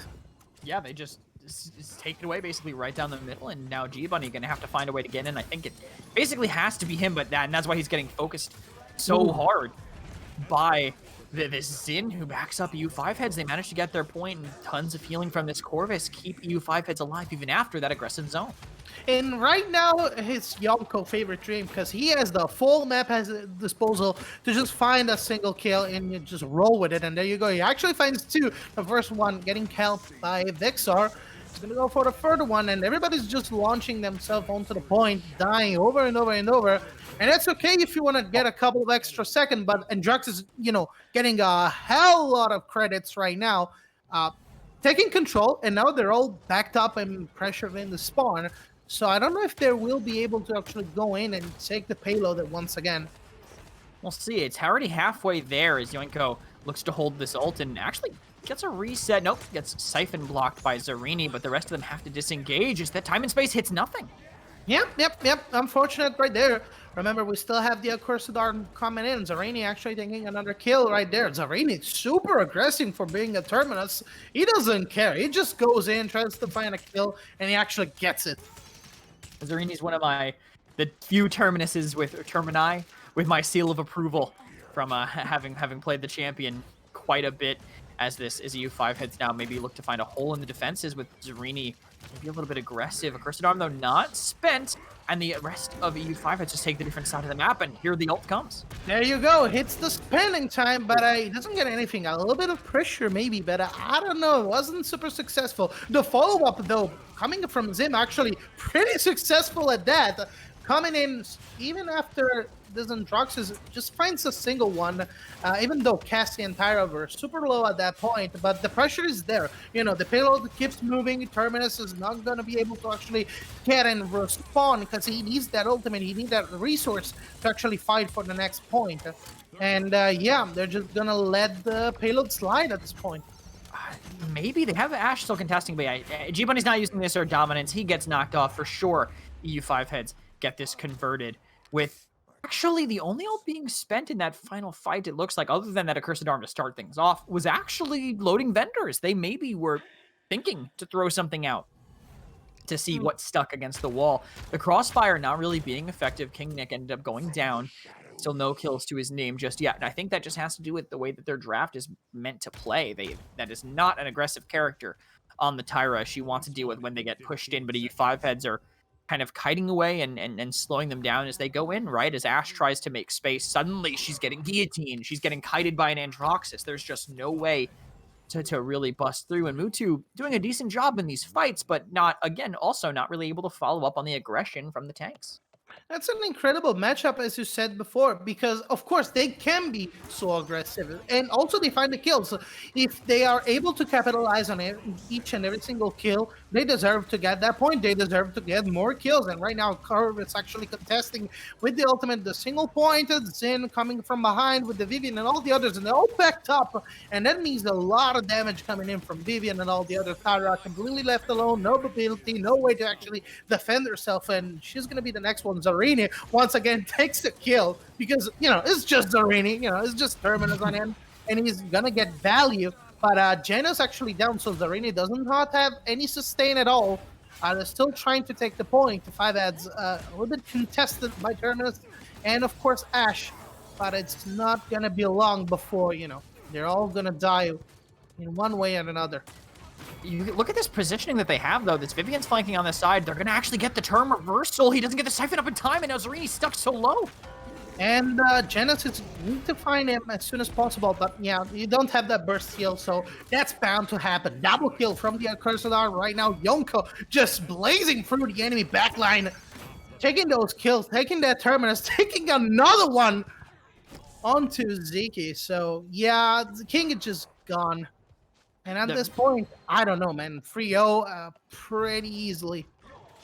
the last flick there near the very end was crazy by Yonko to clean things up and kind of just assert some level of dominance over them as they go forward. It looks like the scout gets used by loading vendors, which means to me they want to push out and try to take some ground. You can already see this early rotation, but the combo gets missed, and Yoinko still manages to stay up in mid.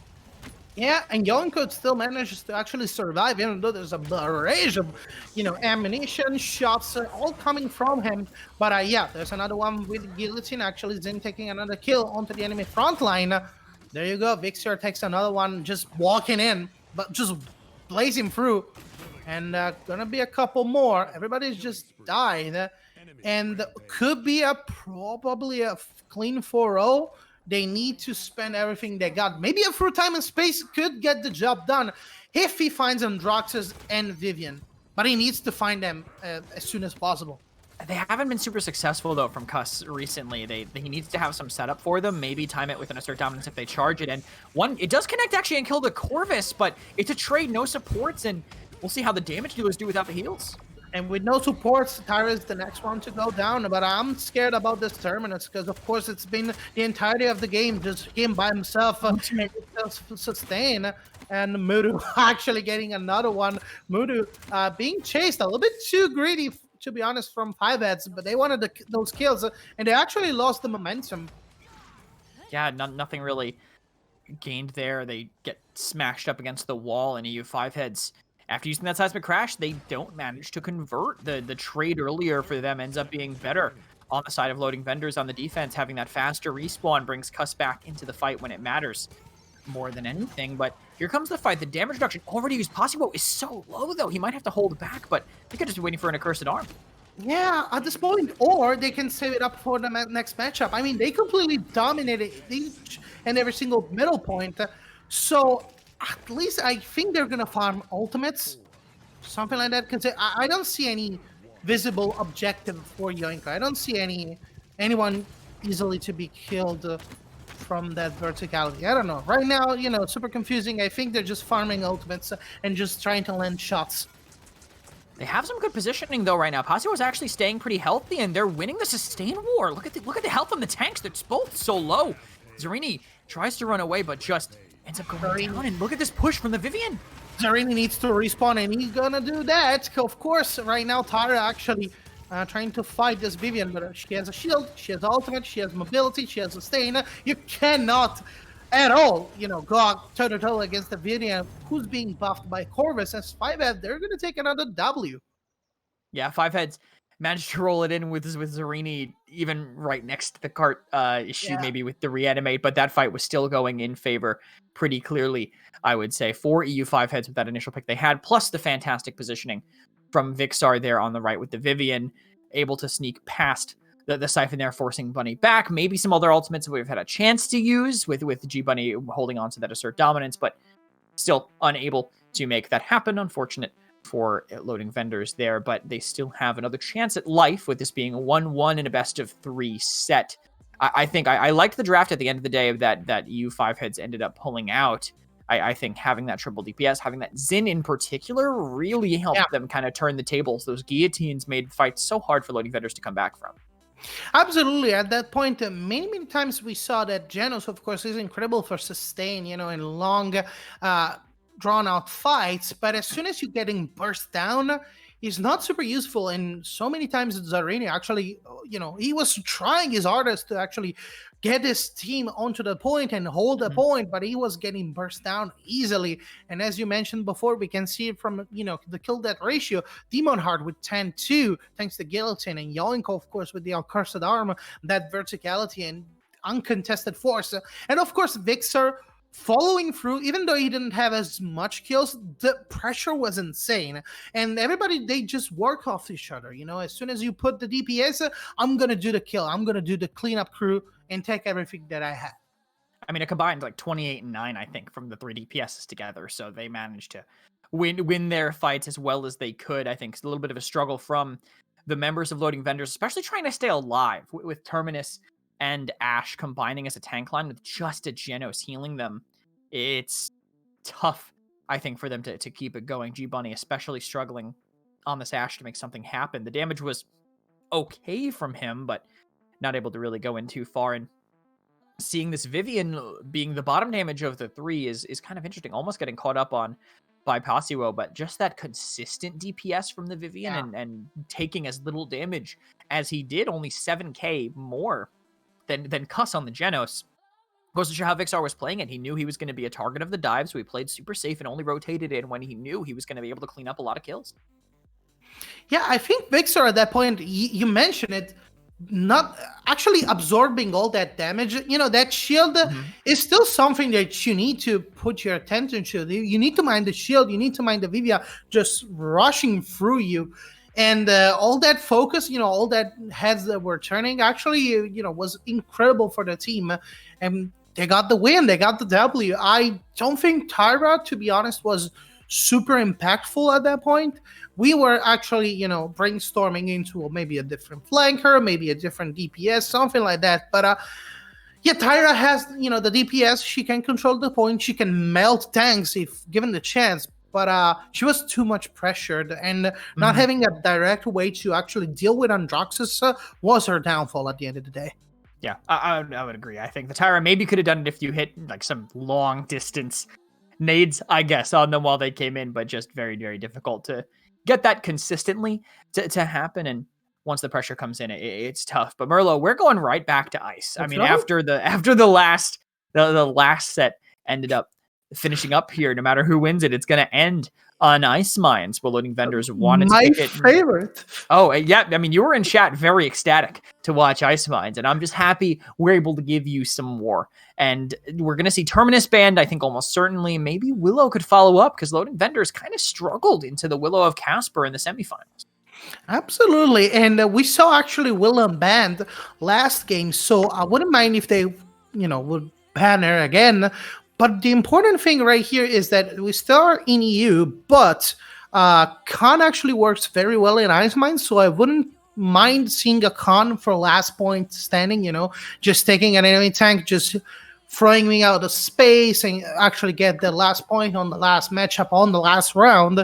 That's what usually happens on Ice Mines. But of course, you got still Inara, super useful. Makoa could be a potential ban. Of course, there you go. In general, you got plenty of options when it comes down to snipers. You can play a Kinessa pretty well, a Strix pretty well. If you don't mind, the enemy flankers just jumping at you at a moment's notice. So a lot of very different options. Even Pirate Ship could work, Yeah. if you're willing to roll with it. Makoa term banned, I don't think so. Especially with the Atlas banned as well. Those are the three that you really need. But Willow's also banned. Again, I thought Loading Vendors would go this way with how well Casper was doing. Just makes sense, I think, to kind of get rid of it. And I also want to make a quick note, because someone told me this just ahead of time. So Simsalou is normally the DPS, the second DPS in King Nick's role for Loading Vendors. He had internet issues and was not able to play when these games were played on Saturday. He actually called in on Discord and did this draft for them. I'm told that he came back for the final game because he's normally their main drafter. They said, "Hey, Simsy, can you do the Ice Mines draft for us?" And he's like, "Okay." So he went on his phone and drafted this game for them, guys. Literally like lifeline on Who Wants to Be a Millionaire. Simsalou to come in just to figure out their draft, and it looks like his game plan is going to be wrong. And that's a pretty bold plan, because Janus is still available, and he's also a pretty good first pick. So I don't know. You have to play into Janus for sure. You still have Shalane at your disposal. Janus, of course, getting picked right there.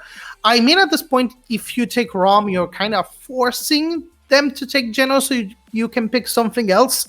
That could be a strategy, and you just sacrifice Rom for the better, good. Yeah. But we'll see. At this point, Zen was super successful last round, coming in. And we could see more aggressive plays from him. But at this point, it's everybody's game. You can go with Strix. Yeah, I mentioned snipers. Yeah, that's okay. Strix what else?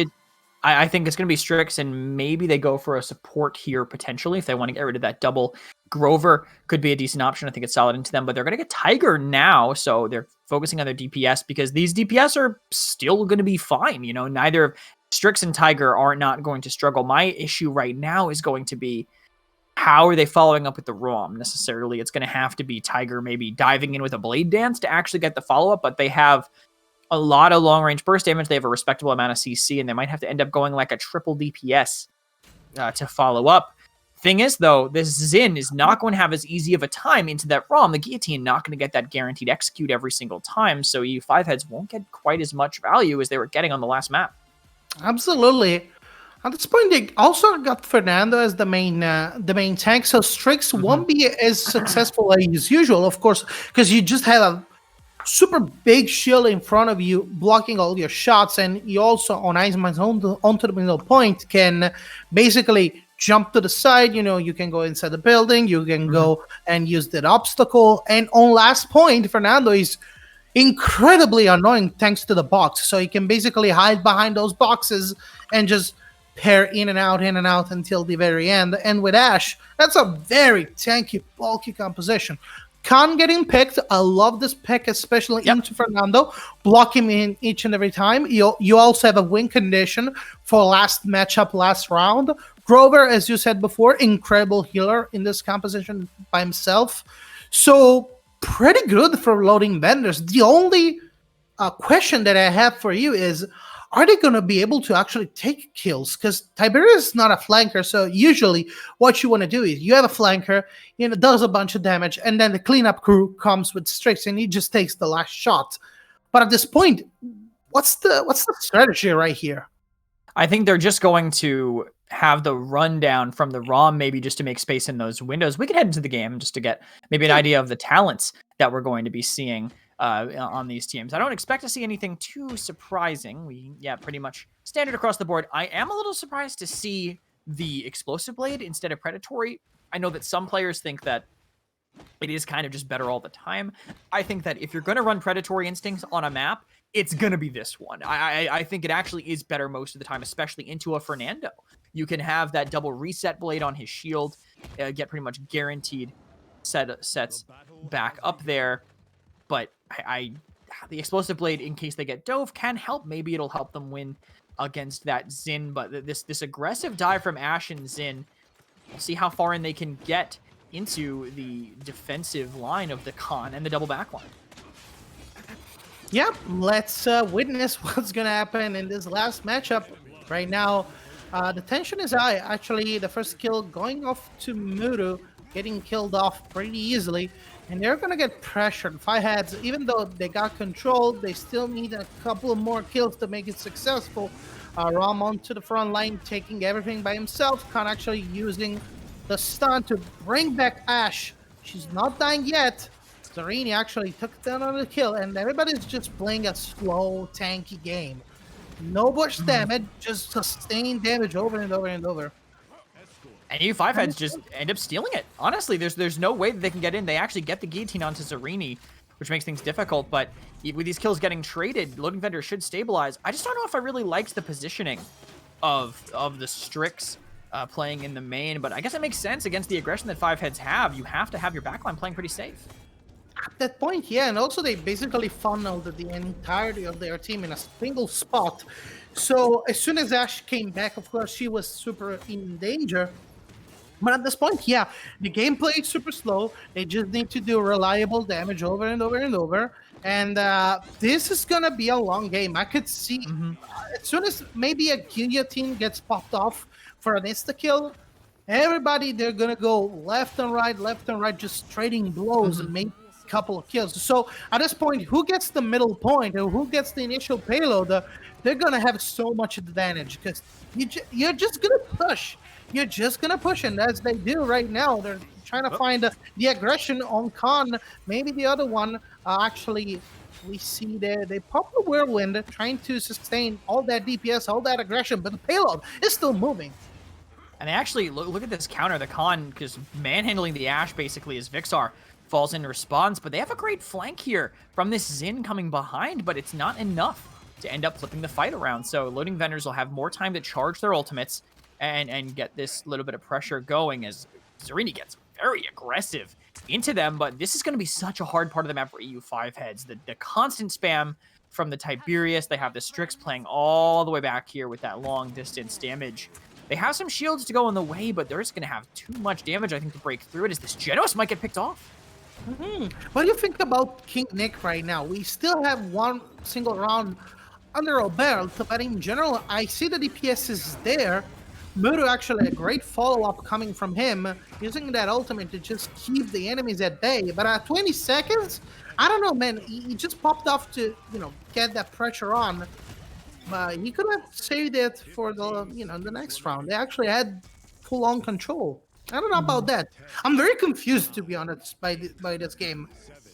Yeah, so I mean, the Blade Dance that they used earlier was just to stay alive. It's an ultimate that you can kind of just throw away for mobility most of the time, and he'll get it charged up again here. But look at Zarini. He just goes in the way, slows them down, gets loading vendors.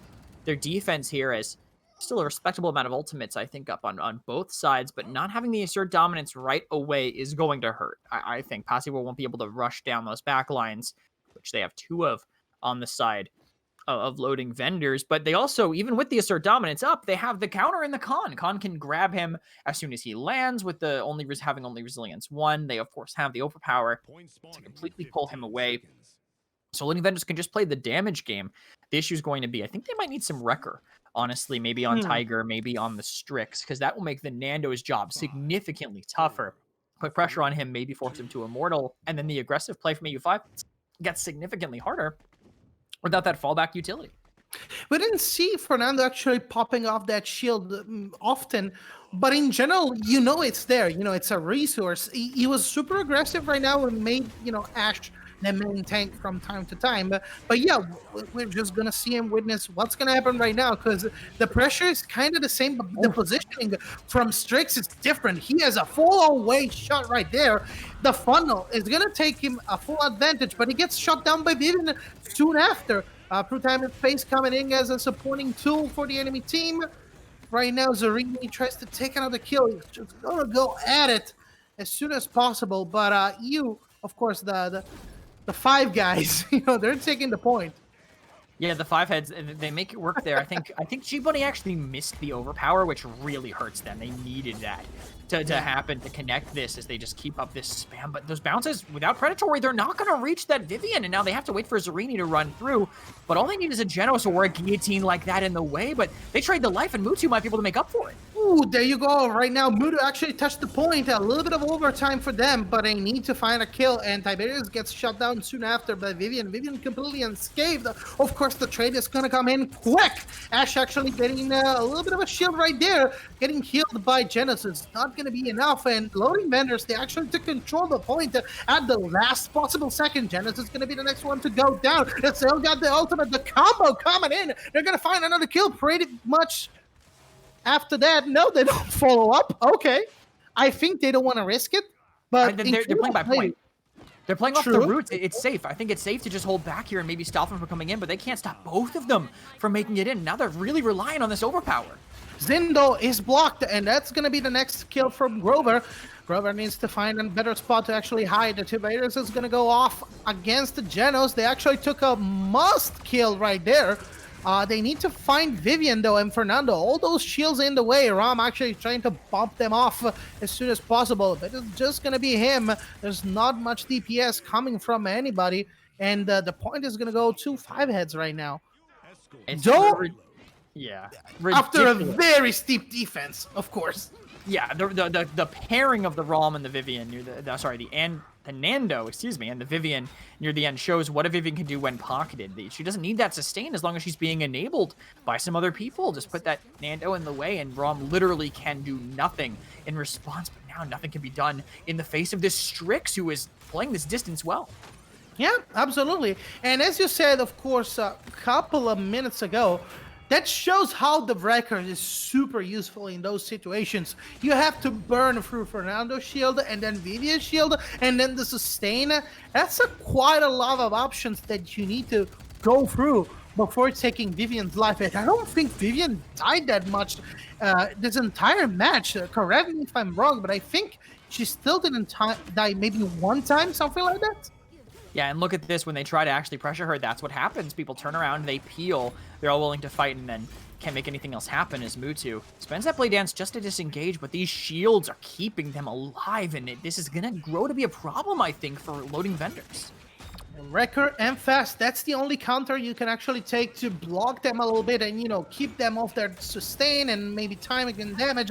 And there you go, Ram actually barging in, getting blocked, and of course punished by Vivian and all the others. And tough luck indeed. Right now they're gonna take another one. Genos actually trying to support as much as possible. It's gonna be hard for them to just do the last straw, but remember, we still have Fernando with the ultimate at his disposal. We still have Ashe, you know, with another ultimate at his disposal. Vivian completely unscathed, completely uncountered, and she's just gonna take the high ground and die at this point. Perfect bounces from Mutu to finish up on that kill, but they have to get ready to contest soon. It looks like Zarini has to be the one to make the rotation, but hey, with no Vivian in the way, he can live pretty much forever as he goes to make a lot of ground here. But look at this. He gets the Genos grip taken out onto him, and they can stay aggressive. And yeah, at that point, everybody just needs to back up. 12 seconds to go is not at all enough time to actually touch the point. I can try, but no, there's no way. There's no space. It's going to be a tight 2-on-2 right now. Yeah, they managed to keep it held down, and it's a really difficult, I think, defensive push for them in particular. Just having that Tiger, having that Strix. When you 5-heads get to this last choke point, I mean, they literally have to deal with an invincible Strix up top. You're not winning that. You're just not, especially with the Tiger also making some ground on the other side of things as well. So I think loading vendors just having an insanely tough comp to push into. If you want it, they'll have to spend ults to do it, and you're really not willing to spend ults on Ice Mines. The mid fight is just too important for it to function properly. Yeah. And they have plenty here if they want to use them. They should actually, and I just saw Yonko basically die 2 times in the entirety of the match, even though he was barraged by the enemy team over and over and over. So at this point, I wouldn't mind, again, Fernando and Vivian by his side. They could just be an immortal combination. Through time and space, doesn't find anything right there. They're just trying to find another kill. Zarini getting shut down by Guillotine. There's no counter for that, even though Raw has the mobility to actually evade it. King Zin actually died. Fernando takes another big L, but I think that the pressure from Zin is going to be, it's going to be big and huge right there. Everybody's funneled, but nobody's dying yet. Even though 5-heads actually taking 60% on, Rom tries to walk onto the point. Zin actually going back and trying to retire. No can do. They have such a passive composition, but now they're willing to get aggressive. Here comes the Cataclysm as Mutu gets the cleanup with the Blade Dance. That's pretty good right there. He needs to find another kill, and that's the Ashe going down. He has the bombs. He can actually go a little bit more aggressive, but no can do right there. Actually, Vivian gets killed, and without Vivian out of the way, it's pretty easy to actually take the point and put a little pressure on those mounts. You never see Blade Dance really get a kill, but that plus the Vivian follow-up immediately is tough. If that Nando maybe had just spent that Immortal a little bit earlier, they could have saved this from happening, but they managed to hold here on the stage and get an early pick on the healer. With a bounce, not even a direct hit. So incredible play from Muru. He actually goes off against the Fernando. Fernando completely isolated from the main focus in the main fight. The Strix actually taking another one against Zin. This time Muru and all the others, they got the point, they got the pressure, and probably they got the win if they managed to actually push and get this payload to safety. The one thing I'm going to say about that Mutu shot, that bounce, it might not have actually been a bounce. There's a thing with Spectator where if you use a movement ability that starts by locking your vision in a certain way, you do not see them turn it. So the entirety of the Mutu leap, even though it looks like he's staring at the wall, he's probably looking over towards the team that's pushing in. We'll see that more. You see that a lot with Androxus, which kind of was what started the Mutu flick here. But look at this rotation. They weren't expecting these ults to get spent on them, and this Ashe is forced to assert dominance. Yeah, everybody's just spending right there, but that's a value for loading vendors because they need to make them spend as much as possible, because the next matchup, basically, they got the con at their disposal, so they got the free win. They got the win condition. Right now, everybody's just going left and right, trying to get as much kills as possible. Rob is going to be the last one to go there. 5 is actually taking full-on control of the situation, pushing them back. But remember, if they defend, we're going to go for the last matchup. And last matchup, you have Zen from one side, but you also have Khan on the other. So each and every team has a win condition to actually just win the fight right there and take the final middle point. Yeah, you'll have to see which team manages to use it better, but still a chance. Still a minute left for Loading Vendors if they manage to break through this choke point. They have the range, and EU5 heads are kind of presenting themselves in that radius, but G-Bunny on the side he's pausing to think about his target, I guess. Just want to sit down. All right, guys, I can see the whole team. Who am I overpowering for this? I know we have a minute left, but who am I going to be pulling next? I don't know, man. This game was pretty problematic and complicated because there are long, drawn-out fights. So it's not the skill matchup that really takes you or gets you down. It's the fact that as soon as you break the focus, the concentration, you're bound to make mistakes. And, that could be maybe being a little bit too aggressive, maybe not being aggressive enough to actually make those kills, and having the entirety of the team just coming back onto that middle point. In general, like long drawn-out fights, there are bound to be mistakes over and over and over. You can clearly see them. A single mistake from the vendors, it cost them their push. They didn't have a chance to go back. But at this point, now another mistake from 5 heads. They basically gave a double kill to Muru. Yeah, he's able to get his ult back, I think, from that earlier. Sir Dominance, what just happened to that Zin's ragdoll? Demohard touches the skybox and slams back down like Wolverine getting toyed with by Magneto or something. Loading Vendors taking this ground here, and then having this Strix. Maybe they can find a staggered kill with this distance here. It's going to be important as King Nick takes a pretty solid position here to catch them as they push out. They can find the right kill right there. They got the streaks. They got the verticality thanks to this high ground.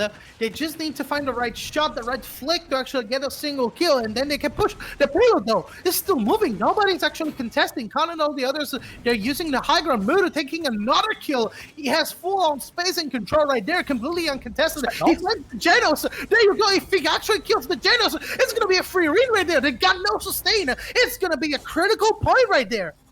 And they have the Immortal maybe holding on the objective, and they realize the Zin is behind. It's stuck to this 1v1, but they have to spend the Immortal on the cart. There you go. The most important ultimate for the next matchup is being spent right here. And they actually can find a kill on Fernando. They're actually finding kills each and every time. Ash is going to be the next one to actually go. She's the only one left standing. And you got a Strix on your head. You got a target on your back. And you're going to get deleted from the game. Loading Vendors, from a single push and a single middle double kill, they get the final match point. Incredible. As soon as I heard that whirlwind coming out, I knew they were going to be going full-blown all in for it. I think maybe 5 heads were trying to play it a little bit too risky near the end, because they're thinking, oh sweet, they're using these ultimates. We'll have our Sir Thomas, we'll have our Immortal for this mid, and they're not going to have an answer to it. And then they just started dying one by one, and now suddenly this Nando's like watching his team die just out of range across. He's like, I guess I have to use it now. But at that point, he wasn't saving anyone. They had already lost their damage from the overpower that pulled onto Vixar that tossed him out from his safe position. Losing all of those resources, they could not actually hold on. I think they had to play it a little bit safer. Yeah, the safe position, the infamous boxes on the last straw. With Fernando, you're bound to use them. But also, as soon as you lose the entirety of your team, because they are going to take the high ground, of course, you can't follow them. You need to block the payload. Mm-hmm. You don't pop your Immortal. Janus just died completely away from him. As soon as I saw the Tiberius, finding that kill, finding the right spot to actually jump towards the Janus, that was over, basically. No sustain, no ultimates. What can you do? But incredible game, once again. Very excited to actually cast a fine hype matchup on Ice Mines finally. But yeah, we'll be back for you. Pretty cool. Yeah. Christian, you want to take it away and launch a little goodbye, a little pause or something like that? Oh, well, all I can say is, I mean, North America after this, that was EU, by the way. The entirety Yep. goes to the finals. So loading vendors able to kind of lock down that first seed, which gets them a few more crystals and, of course, more points for the future weeks to come. As you know, it is a 3-week rotating open bracket. After those 3 weeks, we're going to go to a closed bracket week, which loading vendors now has a leg up on everybody else to actually get into. For that, I now we're after this, we're going to head to the same exact thing for North America, but we're going to start a little bit further back in the semifinals. Thanks for hanging out, guys. Stick around, and we'll be back with more Paladins.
And welcome back to the minor league. My name is Merlo. With me, Fun, the legend, the man, my tech caster for the day.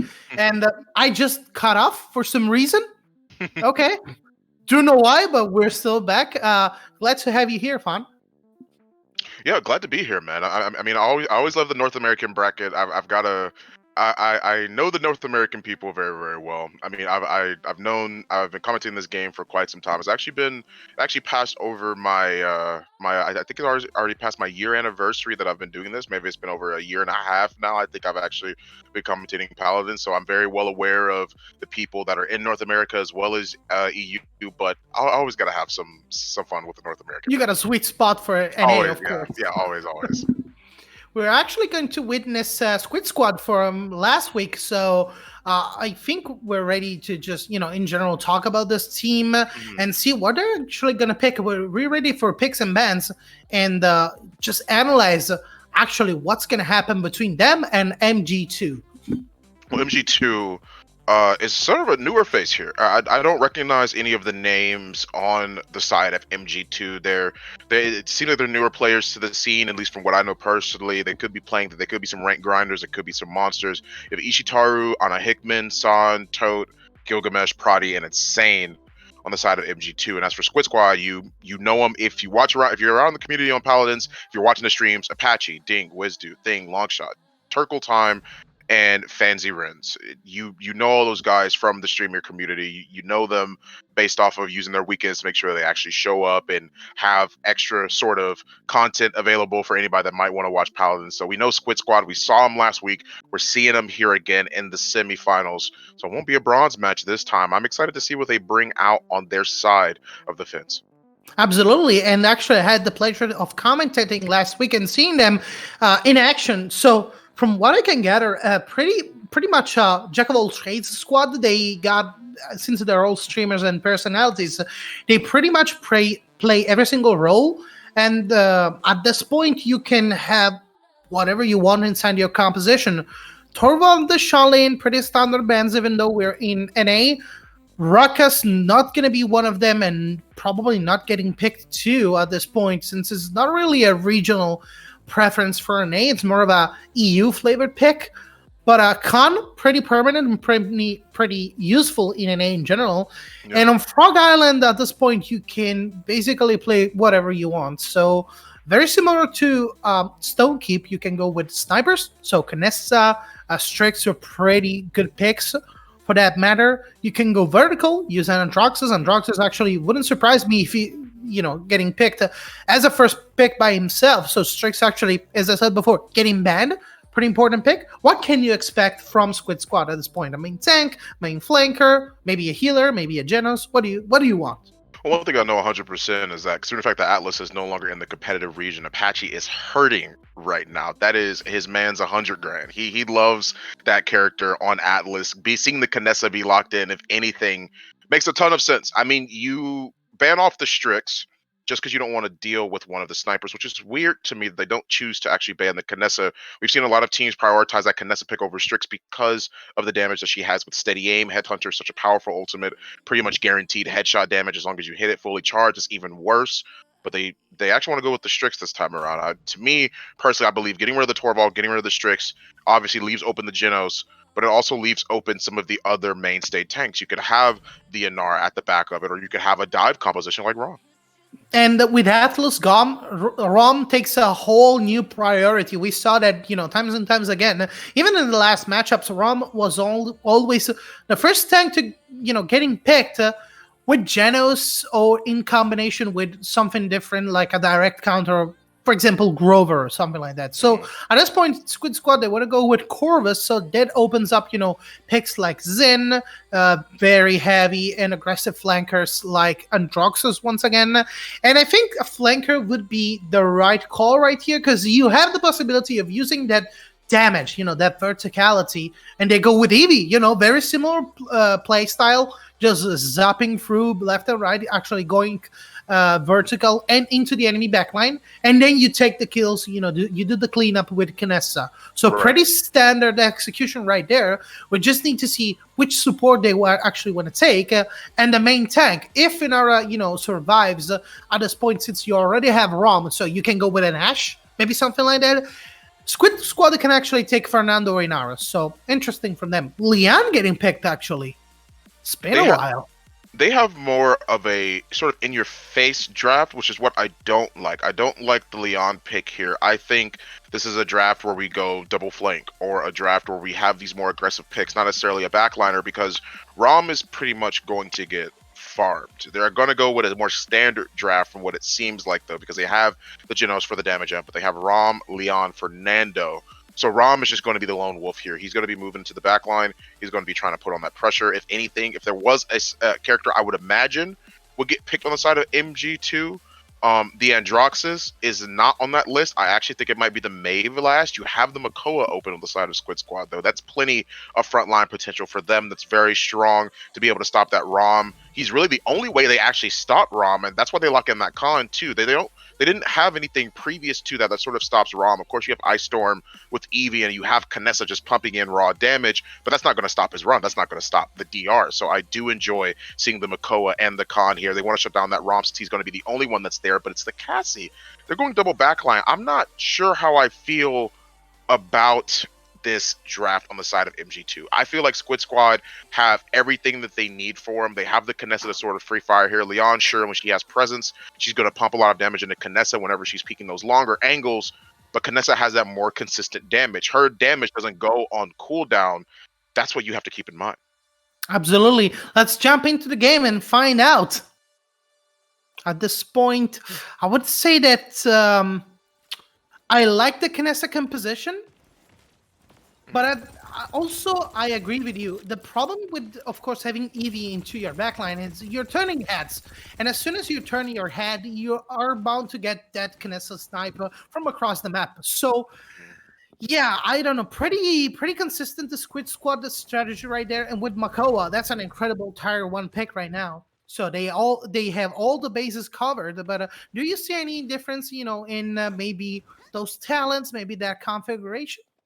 I think Half Shell plays a very huge role into how this match will end up going. When you're standing on point against that Fernando, because I would imagine, actually no, I don't think it's actually going to be the Fernando on point. I think they're going to just send the Khan on the objective and make sure the Makoa holds by danger, if anything. See if they can put that Half Shell down. Keep an eye on anyone that might try and push through. And this is exactly what I was talking about, man. I mean, the Rom sits there and he just eats a lot of shots. If there's a situation where he can't get the damage off, that second health bar is not a factor anymore. You have to just eat it and wait for another opportunity. Every single matchup has a counter, so as soon as you are, as a Fernando, go onto the point, you got a Khan, you don't have a shield anymore, you're getting stunned, you're getting back. And the Kinessa, hitting shots, actually putting a lot of pressure onto the enemy team, and everybody just turn around. See, Leon and all the others, they got full-on focus on other picks. Actually, they were able to taking a couple kills more, Squid Squad. They also got the objective to fully capture right there. So this game very one-sided right now, especially from the draft phase. This is exactly what I was talking about. I don't like this. I don't like the fact they don't have that shooting potential. They have the Fernando, great, but they don't have any. They have betrayed their own draft, is how I would phrase that one. You pick the Rom, you have the Genos, great. You have a situation like that. That's gonna happen. You don't have a shield. You don't have a way of making it out. Rom's DR means nothing when you have the Khan, you have the Makoa, you have things to stop him. You have a Genos at your back trying to heal up somebody with 2 full-on health bars. It may work better with Fernando because he has the shield. He can take a few more hits than Rom can. But in a situation where you drafted double backline and then you picked up Rom, that's not the draft you want, especially when you have Genos. Genos Rom, I've never seen Genos Rom be picked and then we see Cassie Leon. I don't like it here, and this is exactly why, because you're seeing them struggle. They're actually taking a couple of comeback kills right there, thanks to Cassie. But watch out, the headshot just coming in, a full-on snipe right there. And another interesting thing, of course, since we are on Frog Island, you still have the, environmental damage. You still have the environmental kills. So Mako, we saw him positioned on the edge of the map, actually taking those hooks and, hooking people out of the map for an insta-kill. So even though you have a full-on tank, a very successful, and sustained Fernando, he can go down as soon as his shield, gets blasted off. So at this point, they got a single counter for each and every matchup. The execution also is pretty clean from Squid Squad, and it's a 2-0 in less than 10 minutes. So I don't know, man. Situation seems pretty dire for MG2. They need to find the right spot. They need maybe to find some aggressiveness in and out, push with the ROM, use Fernando, do a quick follow-up and trying to find a kill, and maybe you can sit down on point, use Fernando, with his ultimate, use the Aegis shield, etc., etc. Something like that, maybe. Yeah, and I agree with you there. I think they just say screw the point and they just fight. Like I don't think there's any situation where they just want to wait and chill back. That's not what you want to be able to see. But they're opting to go for it again. I hate this. I really really don't like look at this. He gets overpowered off the side of the map and he can't do anything. They don't need to wait. They have a Genos. I don't care what your draft is. You have Genos. You go in. That's what you do. When you have that character, you don't sit and you don't rest. You have to there fight. You go. Yeah. Look at the flanking Makoa, man. Look at that pressure, which is just an ancient rage right there. They got control, they got pressure, they got everything. I think right now they went a little bit too aggressive. Okay, and remember, we have the comeback mechanic, so as soon as they take the point, it's going to be a couple of seconds till they have 100%. So, I don't know. Right here, see, you hate it. But if Squid Squad makes the mistake of being too aggressive and nonchalant about, getting those kills, they're gonna get punished either way. And they're able to retake things here because of the fact that maybe Squid Squad were getting a little bit too overzealous, a little bit too aggressive. They're at least able to touch to call things to work out for them. But the minute they make it back, they aren't able to hold it. Why? Because this is why their draft falls apart. I've said enough about the draft, but let's look a little bit about how they've been playing this so far. That's unlucky from Thing. I hope he doesn't die from that. Okay, no, he's completely fine. But I definitely don't like the fact that they aren't playing to their strengths. They aren't adhering to that. I haven't seen I haven't seen Rom run in once, but then again, he has a lot of counters with the other team. Okay, that makes complete sense. But even still, you still don't wait with Rom. It's a situation like with Ruckus or with Ash. You have a situation where you're going to go in. Sure, I know I'm going to int, but I'm creating space. That means they have to look at me. They can't ignore me. You can't ignore Rom. You can't ignore Ash. You can't ignore Ruckus. You have to deal with them. So that's what I think they should be doing. But even still, they're on the back foot here. They're trapped in their spawn. I don't know if there's any opportunity for them to even make it out in time. As I said before, they just need to find the right comeback, the right angle. The problem is, where do you find that angle if you have a Canessa just completely soaring through the entire enemy field with that scope? She's finding each and every single target. So you go onto the back line, you're about to get punished from Canessa. You go onto the side, you're bound to get punished by Makoa. And this situation is a no-win scenario for MG2. Unless Squid Squad makes mistakes. But look at that. They don't make mistakes. I mean, they did, of course, but that's not the usual thing. They learn from their previous mistake. The payload is actually completely still right now because they are focusing on kills. Back at it again, rolling through the enemy playfield, and in less than a 7-minute matchup, we already have a clean 4-0 just by a single draft mistake. I don't like the use of the Immortal towards the tail end of that. I'm trying to really, really find things that went right for them during that game, but positive. But when you have a 4-0 like that, it's hard to really find any of those because I feel like they just weren't together as a team. They didn't really fight as a unit. They had mistimed ults. They were out of position. What happened exactly towards the tail end of that? Okay, Khan's over there holding 1v2 by himself. Why is that happening? I don't have any idea. He shoots into Genos. Genos forces himself back. He runs away. He makes it out. Fernando and the rest of them follow up, sure, but then they use Immortal. But Genos is no longer in range. Genos was in spawn. So now he took so much damage on the way in. Fernando has to use that ultimate to keep himself alive and anybody else around him. Now Genos comes back. the tanks are already pretty low. The shield's broken. They don't really have any way to sort of contest. So then they still have to wait. They sort of just stagger themselves out. No one's helping out the Genos on the side. Khan shouldn't be over there by himself 1v2 in a situation like that, especially not when you have a Cassie as well. You have that shield break. They have record 2. They shouldn't be able to get it for free. Absolutely. And I really don't, as we said, we need to be nice. We need to have positives.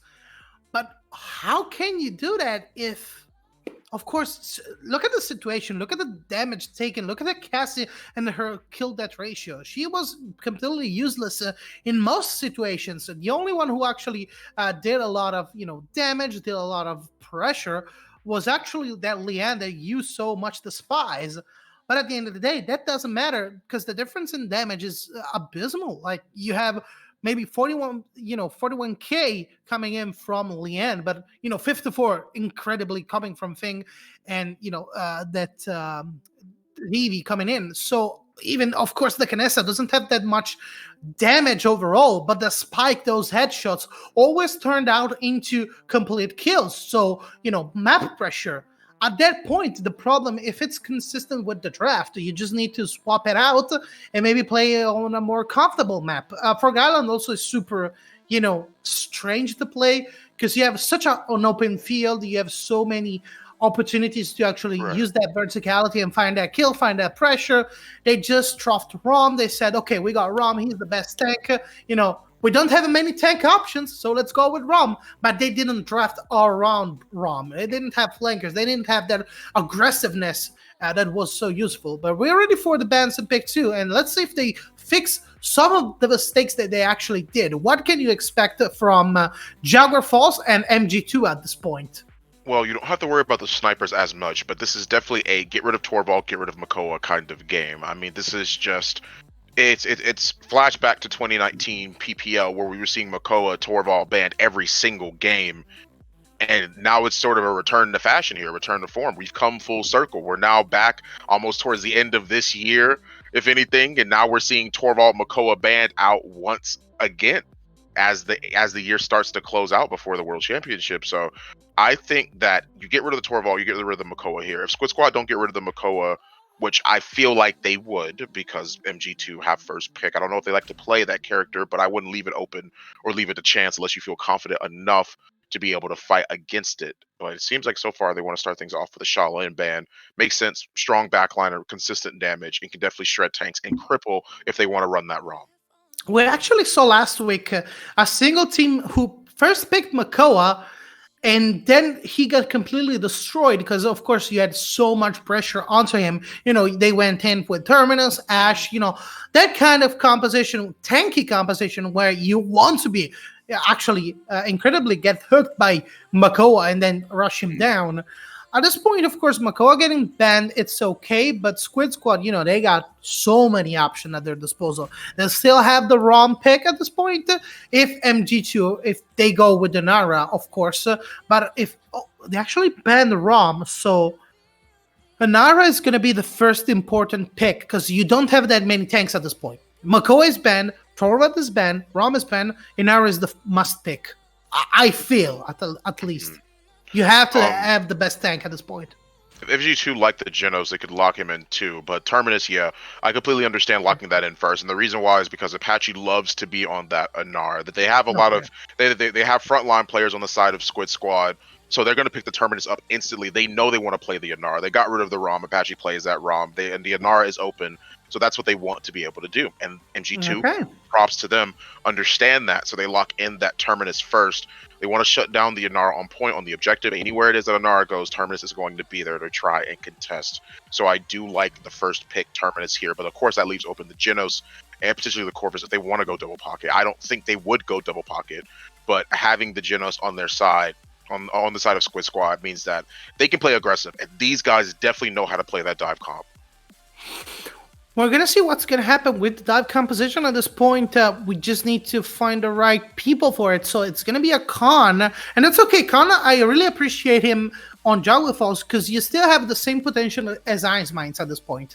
Right. You go with Leon Shield, so you become a full-fledged tank, and then with the single ultimate, you're bound to find targets. Even though, even if you win, you have so many angles you can actually throw people off. So I really like this pick. It's not super appreciated in EU. It's okay. NA, they do it justice. So they got Grover on the other side, and they need to find out which DPS they want to go with. So they're going to go with Bomb King. But even though I would have gone with, for example, a Vivian, since they had it open, and Vivian had also no counters because Terminus was taken by them.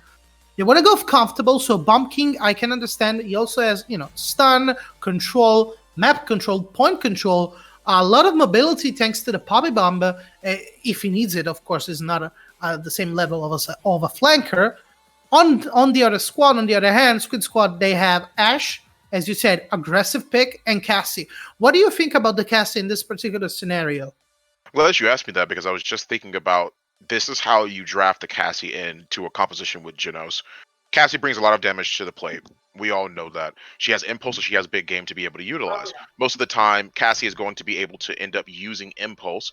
So all that means is that with the Khan, with the Ashe, you play really, really aggressively with that Genos damage boost. And that means that you'll be able to create and open up a lot of room for your team, especially if you have that Ashe and you have that Khan. Khan with the overpower is going to be able to take care of Terminus as well.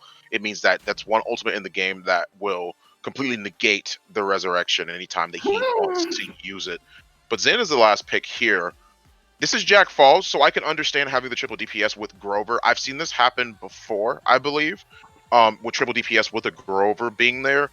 I'm not too sure if I like it into a hard dive draft because Exactly. I personally do not think that you win.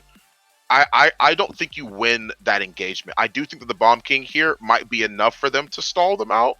But in the long run, I don't think they win it the longer the game goes on. I think Squid Squad hits harder the more the game goes. Yeah, absolutely. And I'm not a super fan of Tyra in this particular scenario. Even though Cress, gave us the strat, gave us the ideal way to play her. And, he's doing her justice by saying she's a great DPS. She has great control, great HP drain. She melts tank if given a chance. But this and more answer, we're going to find out inside the game because we're jumping right back into this Jungle Fall. And as you said before, I do not appreciate the triple DPS versus a dive composition because you don't have a single tank. As soon as Terminus dies, you need to scatter. You don't have a front line. You don't have any way to actually match against the opponent. And the only sustain tool that you have for that particular tank is, respawning. But you need to charge up that ultimate. So it's not super consistent, not super easy to play with that. I don't know what the key binding is for Jithens, but if you can show Tyra's loadout, I would like to see it because I think what they're going to do is that they're just going to end up grouping up, and it's in the fray 5. That makes complete sense. Yeah, they're going to stay together. There will never be a time where you do not see them staying together, and they technically have another frontliner right here. 40% PR is pretty much what you get if you use all 3 of those grenade launchers, right? So you have plenty of opportunity to be able to live and plenty of burst damage that they have to keep in mind on the side of Squid Squad. So they have to play this carefully. 36% already for MG2 obviously shows that Squid Squad have to respect that. They know that, and they're playing for a pick. Absolutely. You need to space them out. But of course, the first one to go actually is Tore. They need to find another kill. Squid Squad actually has the right angle with Androxus, and there you go. He actually needs to find a Bomb King. Doesn't have enough ammo and verticality to actually do that. Maybe now. There you go. Another kill. Incredible. Even Terminus are actually at HP and critical levels. They completely got, completely kicked out of point. They don't have any way to actually get back, even if you have a mount, even if you're spawning. So much control and pressure from Androxus. Look at that. Yeah, and I enjoy the fact that they are able to actually take control over this scenario, but that was just mispositioning from a member on MG2. And they ended up going, the fight went towards that way only because of the fact that one of them got picked as the percentage was gaining. They were on the point, they had the lead, and within the minute that person went down, it spiraled out of control for there, and you see that it's having Woo. ramifications later in a fight other than the mid fight for the objective. They already have the card, but you see how much it's hurting MG2. I think they genuinely, with how they were playing, I think it was great. I think they Oh, were winning that, but you should have just held on to that. If somebody's rotating, you shouldn't be in a position that allows you to get caught out. You have a Grover, they're grouping up, they're staying around the Grover. That's what they want. And so you shouldn't feel a need to be by yourself. If you get caught, that's on you. look at this Andraxis though during the entirety of your segment and analyzing, of course, what are the short and setbacks from this particular team NG2. Andraxis just has free range to actually scan for targets, find the right one, and get a kill. And Bomb King in a very precarious situation right now. Look at that. Khan actually tries to do a little bit of an offensive move. They got the point, they got the payload, and they got a clean 2-0 once again. Even though Zin tries to set a little bit of a defense, it's not gonna matter. Right now, the difference in skill level and mechanics is just too vast. There's such a huge difference, and not a very direct counter against Androxus. That's the problem that I had with Bomb King and Tyra in the same formation, because we knew Zin was okay. You can have full control of a lane. You got sustain, of course, with that Genos and sorry, with the Genos, with Gilgamesh, with Grover. You can control a lane, but how are you actually going to hit scan Androxus in the air? Who's gonna kill him? Bomb King? Right. Zin? Who? Tyra needs to do a kind of a semi-tank thingy inside the point, so he has full-on free range. Right. You're 100% right on that, Merlo. That's a very good analysis from you as well. I think I think you definitely hit the nail on the head. There's not a lot of answers to Androxus, but you have situations like this where now they have their Khan ultimate up. They use the overpower and they get the pick earlier. They don't have to play as slow as they wanted to before, and they just end up winning a lot of these fights. It's just not enough for MG2 to try and find their way in here. I think they really fall short twice in terms of draft. I feel like it was going so well in the beginning, but really that early pick really hurt them in terms of drafting, in terms of how the fights have gone so far, because now, like I just mentioned, you had the Khan ultimate up. Now you can't play slow. You have to play out of sight because Khan's going to ult the first person he sees, because it's important they have that pick. It doesn't matter who he grabs. You have triple DPS. You lose one, that's pretty much all that you want to be able to have. And I really think that shows that Squid Squad have just, I think it's coming down to them just being better prepared. That's nothing to say wrong about MG2. I just think they might need a little bit more experience.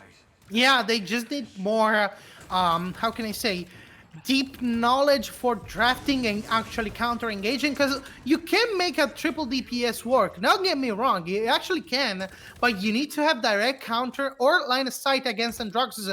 If you take a Bomb King and you don't have an arching projectile, you're never going to take him. The only counter we saw was Androxus versus Zin, kind of a 50-50 matchup as soon as Androxus, touched the ground, but he never does. He never touches the ground. He never is in that position unless we're fighting, for the first few seconds for the middle point. And as soon as you're trying to analyze the shortcomings, etc., we just saw an Androxus blasting through, getting kills over and over and over without any contesting. So it's beautiful. It's almost poetic how you can do all kinds of theory crafting and brainstorming, but when it comes down to having a direct counter, you cannot fix that, inside the game. You need to do that previously. You need to analyze the situation. And look at that right now. Finds another kill. Cassie actually following up with those aggression, with those kills.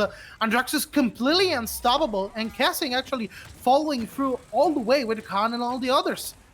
Yeah, and I don't think there's really much else they can do here. I think that's just unlucky for them. They even get the overpower on the Bomb King. He's sent off the side. That just means that Squid Squad pretty much have this one in the bag. They're not going to be able to fight back on the side of MG2. That means that Squid Squad take this set 2-0. And once again, it comes down to the drafts. I think that MG2 just need a little bit more experience before they end up trying to play against Squid Squad again, or that's just for any of them, for that matter of fact. I really think that this was a interesting look at a team that we haven't really seen before, because of the fact that they need more experience. This is perfect, and it doesn't matter what actually happens there. It's more so just the fact that they now have plenty of things to go over. They have plenty of things to VOD review. They have the opportunity to Exactly. make this work for them And even though they lost it, that doesn't mean that they didn't work hard to get here. They made it more. They made it here better than many other teams that they went up against. And I think MG2, especially when it comes to facing some high caliber players, that you really just have to go back home and do your homework. It's not the fact that you lost per se, but understanding why you lost the game. Why Exactly. why did you bring yourself to that losing streak? And what better way to actually come in, play, do a little bit of tournament and find out, experiment, and train. This is a very competitive setup and matchup. And when you're playing competitive, there's not going to be an easy target, and there's not going to be an easy team that you can just squash out and move on. You Right. are bound to find the better team until you reach into the finals. So I think this could be a very teaching and important improving experience for them, because they need to find out what went wrong. And we know that mechanically they're still bound to have nice matchups, because they were getting shots. Zin was on point. The tank, Mhm. was doing his job. What the Bills, they were on par with competitive standards. Nothing were too different from the standard. They just needed to find a better draft. I mean, it's strange and sad to say, but yeah, it's just came down to that draft. Drafting better, getting coached, and maybe improving and learning from this particular experience. Yeah, I entirely agree with that as well. It's all the matches we have for you in this set, but we still have to go over the finals, guys. Right after this break, be sure that you stay tuned and we'll be right into the next set.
back, everybody, to the Paladin Central Minor League. I'm Fawn, of course, joined here by Kresnik as we head right into the North American Finals, which is Merkin Keyboard versus Squid Squad.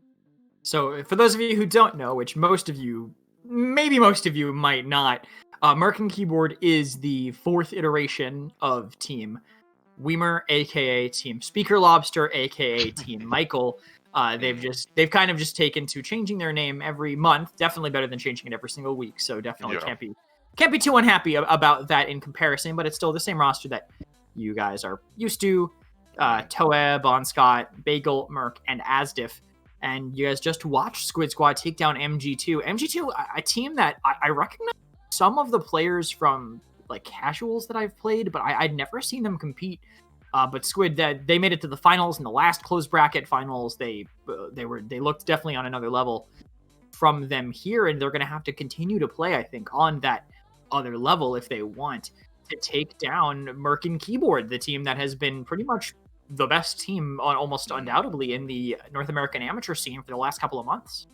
Well, I'm super excited to get into the game. Let's head into the picks and bans first, as we see what these two teams are going to end up drafting for their respective sides. Ascension Peak is going to be the first map. No Jaguar Falls here in this match, at least as far as it is that I know so far. Ascension Peak, not typically the first map that we've seen in a while, but it is a part of this rotation. Are there any sort of more flexible picks we'll see on this map as opposed to some others, Kresnik? Because Jag, you can draft a lot of different stuff. Do you feel the same in this situation for Ascension Peak?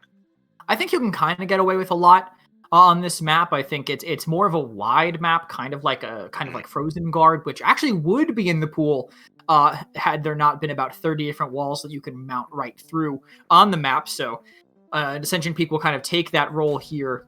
But I think you can play a little bit of everything. You can pull out, Grok can work on this map, which on wide maps normally isn't one that you kind of feel like you can fall back on, but you can play a little bit of everything. And one big thing about this map is that the point tanks have a lot of cover to play around, and you can kind of tiptoe around the objective pretty easily using those statues, the rabbit and the scorpion there. But double flankers banned early by Merkin Keyboard, so maybe trying to kind of stem a little bit of the aggression that Squid Squad might be trying to bring. And they've got the Torvald as well on the ban side of Squid Squad, as well as the Koga, so they end that one, put a pin in their ban phase, as now we move into the picks portion of both of these teams' drafts. That leaves open, of course, Genos, Corvus, you got Terminus, you got Anara, and you have Makoa open as well. They didn't get rid of the Makoa here, but they'd rather stick with the ROM. They want that dive presence. They want to be able to get into a backline very easily. So Squid Squad, what do you feel like the response can be? This is the kind of the MO, by the way, of Merkin Keyboard. They always used to play this super aggressive dive style, and now, hey, Atlas is just banned, so we might as well pull out this character when it used to be our hard counter. Now kind of taken out of the picture here. Squid Squad in response. Maybe they go with that Genos if they want to have that grip potential. It could be there. Alternatively, even just getting a Cassie this early for that big game could work as well. But Squid, we saw the Leon's Shield work very well on the previous map. It's not going to be great on the pushes, but there's really not a ton of verticality on the mid fight as long as you play away from that well side of the map. So they could have this Khan point tank paired with the Genos. He doesn't need as much healing, pairing that, vigorous defense plus the battle shout. He has a lot of ways to sustain himself. So it's a great pairing here to have, maybe even better than the Nando Genos with a point tank. And also this Khan's going to be able to farm overpower off of this ROM, so not a bad start by Squid. But Merkin Keyboard, they could just grab an Andro or a BK or something and kind of bully this Khan right off the point. Yeah, the ball's in their court right now. I agree with that in terms of the picks column. It's going to be the Corvus, of course, to couple with that ROM and give them a little bit more versatility in terms of who they can go damage-wise. Kanessa is going to be the pick here on Ascension Peak. That's interesting. I feel like there are a lot of limited sight lines to play a sniper on. They must have a plan to sort of create space enough so that Kanessa feels comfortable in terms of taking those line of sights. I can't really imagine that Kanessa has an easier time starting things off because of typically how people love to contest the typical areas, that people love to contest on this map. I can't imagine she'd have an easier time fighting into that. But Squid Squad, they see the draft so far. It's up to them to respond. They have the opportunity to pick themselves a point take if they want to. Anara is open, but the Genos heal is probably going to put a stamp in that. They're probably not going to opt to go for that one. It's going to be the Cassie in this situation. Will it be the Khan Ash once again? This is almost like deja vu of like the last set Con Genos Cassie, this is exactly how it started last time. Will they go for the Ash here? That's what I'm more so Slug curious Ash is about. great on this map. A Slugshot, I just love Slugshot in general, but Okay. on a map as wide as this, you can definitely see that coming in and getting that long range poke for them, and also the ultimate, of course, always going to be Andrew. good. But they're gonna go Andy instead, partially I think to take it away from them, so they don't have that Andro to kind of dash over the shield and spam down really easily on top of them. Knessa will have some great effective damage though. The Andro might have a harder time actually getting in and crossing that distance, especially with Rom potentially causing a lot of havoc in the back line. So they're going to get a Talus. This is interesting. This is I'm assuming it's got to be... Oh, is this the Merc pick? Is this the... No, it has to be the Merc pick, because Toa is for sure going to be, I think, on this Knessa. It's must be just to fight down this Khan and dive in with this Rom and Ruckus. They have a very, very aggressive composition with this Talus, Rom, Ruckus, diving into somebody in the back line, but I think Squid have a decent comp to answer it. They just probably are really wishing they had an Atlas right about now, because that would be, I think, pretty solid into all of this, the ability to set that back. So they instead have to rotate to another DPS. They need something that can either slow them down or cripple them mid-dash, and Shaolin's where they're going to land, and I don't hate it. They just have to find a way to keep their distance from this insane mobility that Merc and Keyboard have. Yeah, neither do I. I like both drafts, but I think Merc and Keyboard, they've got a little something special on their side. Let's head into Ascension Peak as we see how they'll be able to dive into the back line, because I know it's gonna happen. It's just gonna be unfortunate, but it's gonna happen. They're gonna get back there. I forgot his name was Fonscott and not Bonscott. I don't know how. I just saw it this morning. I don't. Okay. you actually probably just saw it from the list we had in the Discord. Right, exactly. We Yeah. started this game. That's what I'm saying. I don't know how I managed to forget it again. I'm definitely excited to see this Leon's Shield get a little bit more play. I think after Woodknock kind of brought it to the forefront, I'm happy to see people kind of experimenting with it a little bit more, and I think this is a decent map for it. They also don't really have a great way to get over it. Maybe it's going to be just Bond on this Ruckus, getting that high ground, but he does roll out with it. We saw it before, pushing that Hope Guard, having just a little bit of vigorous defense to keep himself going. But this is a really execution-heavy draft for Merc and Keyboard. They have to cross a lot of distance. They have to do it together. They're already potentially being flanked by this Andy over here, and this actually looks like it might be Bond on controller here, and he immediately gets the trade kill on the thing.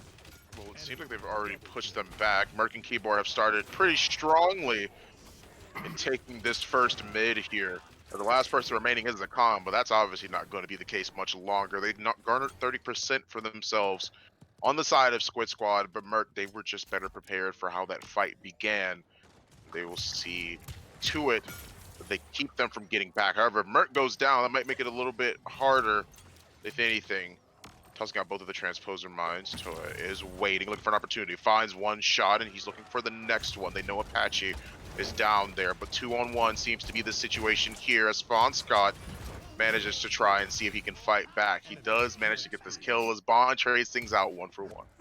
Not fun. It's Fonscott when it's the full name, but it's only Bond when it's shorthand for you. You can't make that call. Squid Squad, they get the retake, and they have the bit of contest for now, but everyone's alive on the side of Merc and Keyboard, and Bond is trying to get in on this side, but I think it's another trade. This Ruck is constantly going 1-for-1, and that's pretty much all they can ask of him.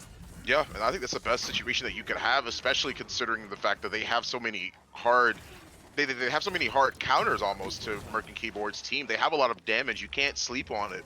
If anything, it's good to be able to go 1-for-1, especially with how well they've been positioned on the side of Squid Squad. They find one, though. Thing is going to be able to find that last hit. Bond, he managed to touch on the objective, and he decides to reset the timer once again for overtime. Toa finds the head around the corner and gets the shot and takes care of Thing. Now they have to it comes down to the wire here as overtime is being dropped time and time again, but it seems like at the back line they're trying to see if they can live for a little bit longer. Squid Squad holding on, long shot, finds a double kill, but how much longer will they be able to hold on to? It's 1-on-1, Cataclysm, Battle Shout manages to keep himself damage immune for the most part. The Entropic Breach gets dropped on point, and now they still have to hold on. Asdef giving himself all he wants is he wants to give himself the DR here. They use the Talon's ultimate as well. Managed to knock back Thing for a little bit longer. They get the overpower. They're going to find one. That's a confirmed kill. Toa is down, but how will they trade onto Apache? If they do, the sprint puts the foot back and makes sure he runs through them like a linebacker. They're still fighting their best way that they can. Cursed Arm goes out and finds plenty of damage. The kills are still coming up on the side of Red and manages to punch him in the back of the head before it's all said and done. Squid Squad with a 1-0 over Merc and Keyboard. What a ridiculous start to that fight, honestly. That overpower charged up by the Khan, by Apache sitting there on the objective. Normally you wouldn't think on shield is really a fast ult charger, but that fight just went on so long they were able to have it in time with this ROM now trying to get a little bit of space just to pressure back Squid, but these tanks really need to be moving at the same spot at the same time to make this draft work a little bit more. They have Merc and the Ruckus here together, but neither really able to actually make it in because that big game Cassie just does so much damage. Yeah, it seems like they're able to hold on pretty well on the side of Merc and Keyboard. They are preventing them from moving in. You get 3 kills on the way in, and that's the situation that you want if you're on the side of Merc and Keyboard. Squid Squad, that's neither here nor there. They are the ones that are being sent back to spawn. They have to find a way back, and Merc hitting the gas pretty heavily. Way far ahead. Damage. Yeah, I mean, he was, and he actually managed to make it work out for him. They use a Cataclysm. They find so many in the back. Toa manages to find one as well. One of them being brought down super low. Bon Scott is fighting up on the top here. Good big game damage to make sure they put a pin in the Ruckus here. As Merc is all the way up once again. How he's getting so much value out of this. I'm more surprised that he goes so far. And the point blank over. I mean, there's a minute and 10 seconds left. Apache's got time. If you're really annoyed at the Talus, you might as well just deal with it here as Dink self-heals through every single one of those mines. But Toa, so hard to push into when these stat lines are so open, and Thing just gets taken from 100 to 0, and things are looking a lot tougher for the Squids. Yeah, it seems like they're gonna have to stall out their push once again, but a good kill onto Bond means that it might be a little bit easier. They use the heat haze. They want to move in. They have to create some sort of space. Merc goes down. They're pushing up the stairs on the left-hand side. They have to back off and give them the respect they're looking for. 3 times in space ends up going through. They don't find the kill, but Longshot does. Manages to land the bow into Bagel and takes him out. Toa finds the trade and makes it a 1-for-1, but even still, Squid haven't stopped rolling the cart forward. They found their opportunity off of the overpower against Merc, and now they found the picks to keep the cart rolling. And they have, it's going to be hard, I think, for Merc and Keyboard to actually make it out and catch someone here because they're going to have to go through a big gap to make this happen. And look at this crack shot that Toa managed to find here. Going to be hard to not end up peeking at least one of the many angles this Kin can have. But now that the cart's close, I think this is where the problem's going to come in because Squid Squad, now the team can really break through, but the team with the sniper on defense is obviously the team with the advantage. Battle Shout on the objective, trying to keep himself alive, but Toei keeps hitting the jump shots, no problem, and finds one pick for Merc and Keyboard, excuse me, not Squid Squad. Squid Squad have already lost 2. They find one in the form of Fancy Renz. He is going to be able to take care of Toa, but they haven't stopped on the side of Merc and Keyboard. They find the kills, and they find themselves a point on the board against Squid Squad's first capture. And it seems like this match has been pretty back and forth. I can't really explain it other than that. I think they've really been fighting tooth and nail against one another. The score's already 1-for-1, but I feel like that went on super long against that in that fight. You know a game's going to be close when the fight can literally go from one spawn to the other, right? They were at Squid Squad spawn, and then they went all the way back to Merc and Keyboard's spawn, or 1-for-1. It's definitely, it'll be contested from that point forward. And Apache almost charging back. That overpower definitely going to be important here, but lacking the heat haze could make things a lot tougher for Squid Squad when Merc and Keyboard decides to dive, when that Ramen Ruckus actually cross that space and make it in for that to happen. But this early scout will slow things down significantly. There's no surprises here, and Longshot is just waiting for Merc to get aggressive. Well, it seems like for right now, they are able to at least find the opening kill. Bon Scott finds 2, and they use the true power to see what they can do against Thing. They take care of another member on the side of Squid Squad. Apache puts up the shield, but it gets broke almost instantly. They are able to kill Merc, but that doesn't matter because Merc and Keyboard are now in control of the objective here. They get a free zone. Squid Squad, they have to play into that, see if they can find any early sort of pick, but they want to go for the dismounts here. Asdif has to find a way out. That big game is going to hurt, and he has to find a way to escape. I think he does make it out, but even still, they are going to be putting the hurt on him. The accursed arm, the headhunter, so many things. They counter out the accursed arm almost instantly with the Kinessa ultimate. Bon Scott in the back line, firing off the Hexafires. They're trying to fight for the objective on point. He's holding it off by himself. They get the overpower, but he manages to block it. Very good look from Merc, if anything. Keeps his teammate alive, and they get the kill. Really, really strange use of the overpower. I guess Apache felt like he had to use it, but the rest of the team was being so caught out by Bon in the back line, he was just slowing them down a bit. Just a quick note, someone in chat asks, are all these guys on controller? It is only Fawn Scott and Merc that are on controller. And actually, it turns out Bond's mouse is actually broken, so he'll be on controller for every game this set. PTS comes out though into Asdiff. Sticks or no sticks, Asdiff will fall to that pressure, even with the fight getting traded. Yeah, Merc's waiting in the mist, seeing what he can find. Longshot actually loses that trade against Merc when he had already had the upper hand on him, found him. But I wouldn't do that if I were you, Merc. I don't know if you have Rune of Travel ready for you. Okay, I was about to say. Okay, I was about to say, like, you better have Rune of Travel if you're going to push him around that corner. But it seems like he's able to live at least for a little bit longer.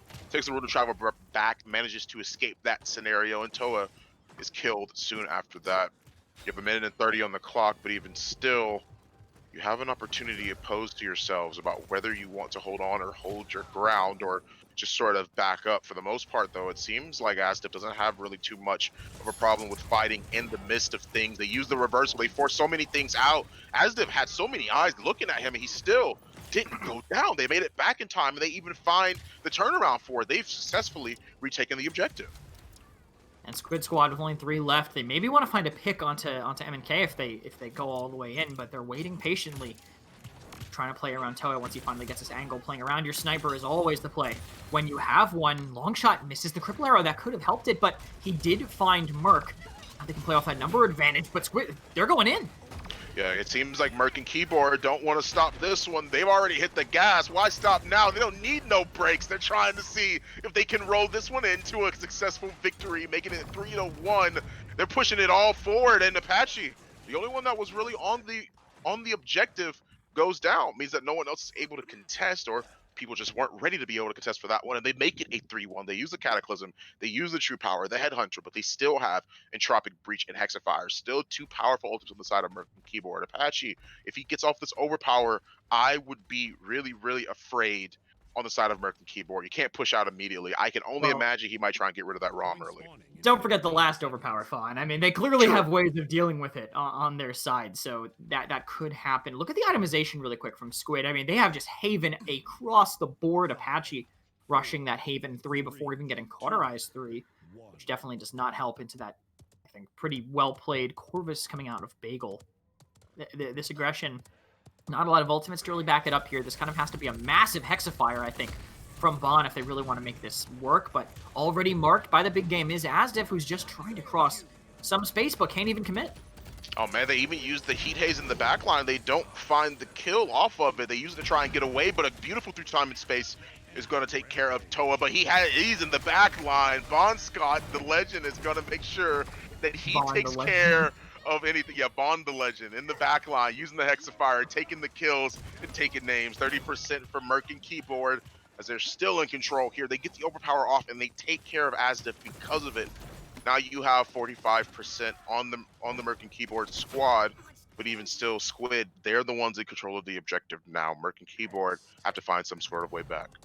And no real ultimates to make this retake happen. I mean, yes, they have Entropic Breach, but I mean, come on, guys. We all play Paladins. They're not doing anything with an Entropic Breach on this map, but they get the retouch, and they're already on Longshot. Longshot constantly the first one to go down, but they always have to trade a life to make it happen. 93% to 45. They use the Entropic Breach. It's dropped down. It's finding some damage, but nothing that really turns the tide. Finding the kill on Toa. Beautiful flick from Thing. It's going to take care of that pesky sniper. 54% for Merc and Keyboard. They're gaining some, but everyone's dancing on and off of the point. Don't want to give too much to one team over the other.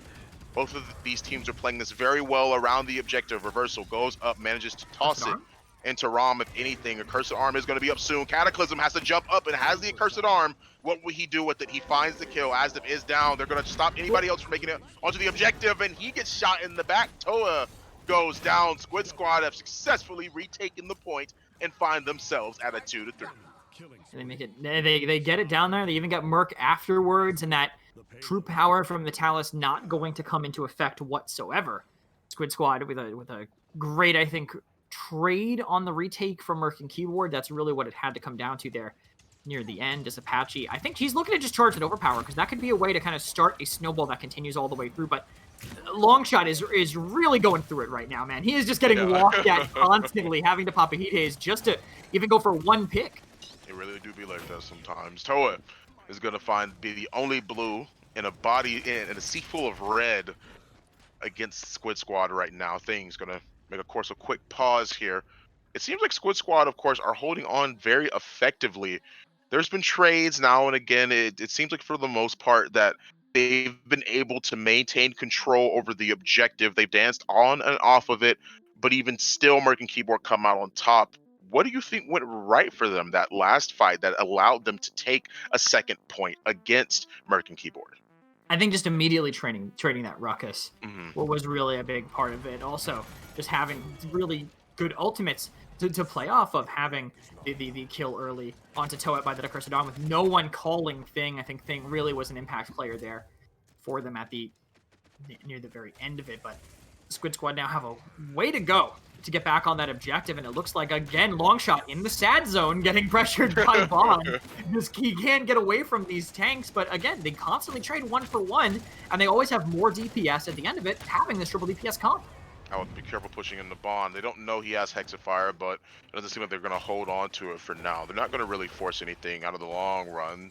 Oh, no. Land Shark, if anything, moves to the ground, finds his way against Merc, and finishes off that kill. There is a minute on the clock. They haven't really been able to make it back in a timely manner on the side of Squid Squad, but they have been catching some bodies, if anything. They found kill after kill, and it's paying off, but still a 1-for-1 trade. It's been going tick for tack. It has been going tooth and nail. They're finding these 1-for-1 trades almost every time. Now that they've been able to at least put a pin on Asdiff, they lose Genos. Now they have a harder time even pushing forward, but they still manage to trade it out. Look at this. Now it's 2-for-2 trade. And they might even get more if they want to use this Hexafire here, but Thing actually used that early. But no, the damage sent right back into Bond's face, unable to stay alive through that one. And Merc and Keyboard now sitting back in their base with 5 ultimates strong, only 20 seconds left. I think if this gets pushed in, the amount of ultimates you spend here determines the final fight, assuming they're used correctly with Merc. Correct. An early flank as Asdiff gets marked for that big game. It seems like Merc is going to be able to find Longshot once again, which is probably the saddest story of Ascension Peak right now. Forget whatever Paladin's lore is, Longshot dying once again is definitely the saddest of them all.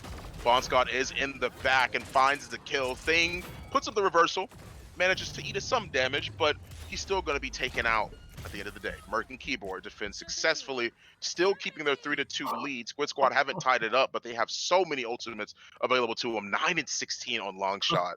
Oh, That it's is brutal. that is when you play My Heart Will Go On, if it's in any sort of compilation. I mean, like 9 more deaths than Dick. And I will say, I don't think it's entirely his fault. I It's think not. he's playing Shaw fine. He is just literally the focus. Because they assume if they leave the Shaolin alive, he has higher carry potential than maybe the Cassie. I don't include Andro there because do you dive Andro? No, he dashes away. He goes vertical. He's a lot harder to kill. The Shaolin just easier to take down. And that Illuminate 3 on Ruckus and the Illuminate 2 on the Talus definitely helps in that regard as well. Squid Squad, a lot of ultimates. They use that scout early, but maybe too early because Merc and Keyboard can kind of just wait it out, and they're not even waiting it out. They're going to have this Talus fighting Thing already.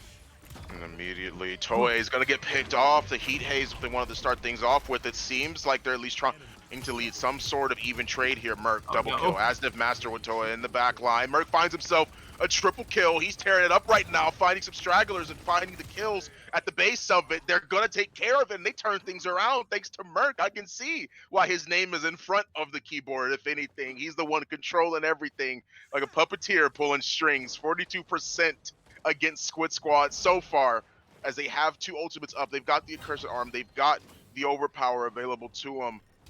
As Bond the Legend over here decides to keep control over high ground.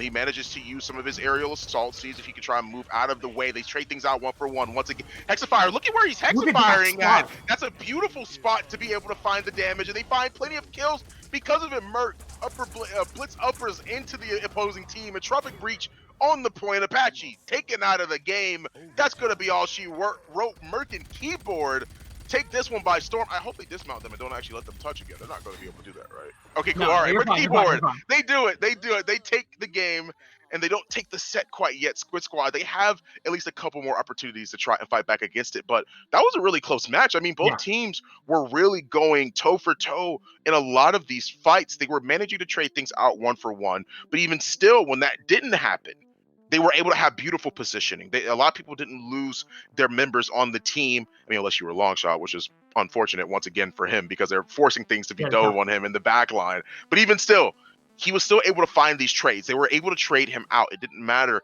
how many deaths he had. He was able to make his team. He was able to allow the team was able to allow. Goodness gracious! Whoa, that was I never messed up that hard. That was crazy. Can we go to post game stats? Do No, we you have can those ready? actually. We do I think not. we might just need to do that. Hold on. Whoa, We don't that was actually. crazy. That was the Matrix way. Because of the disconnect halfway through, we don't have the post-game stats because it would look like a 5v4. And I actually showed them on the PPC broadcast, and with how chat reacted to that, I think it's smart to avoid that rather than anything. So we'll actually have the next map before any of that. But actually, I actually reached out. I reached out to Merc and Keyboard, and I asked them about the map bans for this set because with Ascension being first, I was curious. I was wondering, okay, what got banned to make this happen? Merc and Keyboard banned Frog Isle and Stone Keep, and Squid Squad, and maybe someone in Squid Squad in chat can correct me because they weren't sure 100%, but Squid Squad banned Fish Market and Shattered Desert. Interesting. Totally not looking at notes that I wrote down during that game for that one, but the next map will be, when we do get to it, not ready quite yet, Jaguar Falls. So I was, the reason I even DM'd them was like, hey, why is it not starting on Jaguar Falls? Everyone's just starting on Jag these days, but Jag will be where we rotate to next, and where Squid Squad are going to have to make potentially their final stand in this set. A lot, I think, that they're going to have to figure out against them. Maybe focus on drafting characters that don't get dove like that, because they had a whole comp that didn't get dove, and then they had a shot. Right. It did not end up working out very well for that shot. Yeah, no, it didn't. I don't know if you draft that again if you want to go through, if Longshot wants to go through all of that a second time, but even still, I feel like he might be able to handle it again, exactly, right? yeah. Give him a couple months, and a few therapy sessions, get down and talk about your feelings, see how you felt about that game, and maybe he'll be up to it a little bit later in the season. But even still, I think it's great to head into the picks and bans. Let's see what they're actually going to end up picking here up against both of these teams. I really am interested to see, do they get rid of the ROM this time? Do they feel like it was a force to be reckoned with? Do they respect that, or do they still go with the overall play? Also, Jithan's Flip the score. Press the button that flips the score. Yeah, it's Merc Keyboard. Okay, but okay. Well, before all that happens, okay, perfect. All right, we're good. All right. So with that being the case, Merc and Keyboard, I'm interested to see if they're going to end up still.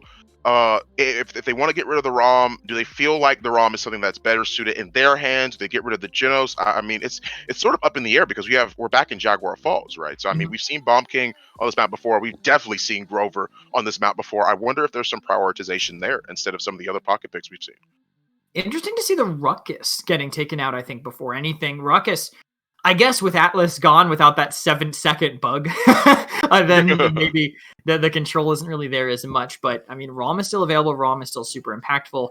And I personally like ROM a little better on Jag. I think having the ultimate to cleave in those open areas, I think there's a lot of space for him, and the verticality doesn't matter quite as much. But, of course, having that DR, that personal shield helps a lot. And it also is something that Bon Scott in general is pretty comfortable on. Merc and Keyboard, though, they get rid of that EV again. Seems like a bit of a target towards Thing, having that EV be aimed for. And the Xin from last time, but I mean, Thing played fine, if not great, on the Androxus, so I don't really know what they're necessarily limiting, but by banning in that direction, and one ban left, ROM still available, Torvald still available, Corvus still available, Vivian, there's still a lot of power left on the table. Well, let's see how Merc and Keyboard in their final bans here. Will they get rid of the Corvus? Do they feel like it's necessary to take care of him? Personally, I don't think that's the case. Yeah, it's going to be the Torval. Yeah, I didn't think Corvus was something to really be feared here. He is a great healer, great pocket pick potential, but I think the Grover has huge value on Jaguar Falls. We've seen Grover be drafted over so many other common healers that were prevalent at the time, and seeing him sort of return to form here, despite the fact that people were still picking him previously, it's still nice to see him a lot more in a lot of these drafts whenever Genos isn't open, right? So people aren't going to prioritize that as much. They do Luck and Corvus on the side of Squid Squad first. Merc and Keyboard, it's up to them to decide how they want to start things off. Yeah, and I think the Corvus is kind of going to be a pick that you go by your team, like what kind of style you like to play, because Grover and Corvus are pretty close in healing output, but the thing about Corvus is he has more consistent targeted healing output. Of course, Grover, literally no targeted healing output. It just, if you're nearby, you'll get it. That's kind of what it ends up being, but the Corvus can pocket certain characters in particular. The Corvus can hard pocket one person with constant 800 bursts. So having that level of flexibility, I think, will be a point of contention for different teams here. But Merc and Keyboard are going to get things they're very comfortable with. They're going to get the Vivian. They're going to get the Rom. We're assuming Rom is for Bonscott. We're assuming Vivian is for Merc. So they're both getting characters that they should, by all means, be comfortable with. They're also getting hit scans for these controller players. And Squid Squad now going to put Apache back on that main tank con just to have someone to match into that Rom. I'm a little bit scared about Vivian Rom, in all honesty. I mean, anytime that you're not looking at Rom, you're trying to dive Vivian, but that means Rom gets let free, and vice versa. That means that Vivian, anytime that they're looking at Rom, is going to have a field day with pumping him full of damage. Corvus, Khan, Koga, locked in on the side of Squid Squad. Torvald is gone here. What is the thought process behind this? Tell me about this a little bit. We've seen Koga, Torvald have a very strong synergy together, but picking it just out in the open, what's to be understood there? Corvus, is it good enough? It's part of the Corvus, yeah. This is part of, I believe, what some people, and I don't think it was exclusive to this. I think just Deadliest Sins were playing well, but some people were kind of, I was about to say something I shouldn't have in terms of quality of my language, but they were kind of complaining about, Deadliest Sins picked Koga Corvus against us. Right. What were we going to do, right? Right. So having that kind of pairing and being able to farm off of two incredibly farmable tanks at this point, this Rom and this Makoa, he is going to get a ton of energy off of them, pairing that with the Life Rip, pairing that with just the general speed that they're going to get from it, run that with an agility build. It's going to be hard to pin down, and the Vivian is not really the best at killing a Koga at the end of the day. Koga can just run away most of the time, even though Vivian can give chase for a pretty long time. A lot of pressure going to be, I think, on the hooks that Asdif can potentially land and how well this Damba can be peeled for, because Bagel on this Damba, he'll put out heals, he'll put out CC, but if this Koga gets onto him and no one can peel, he might end up being stuck in kind of a life or death duel.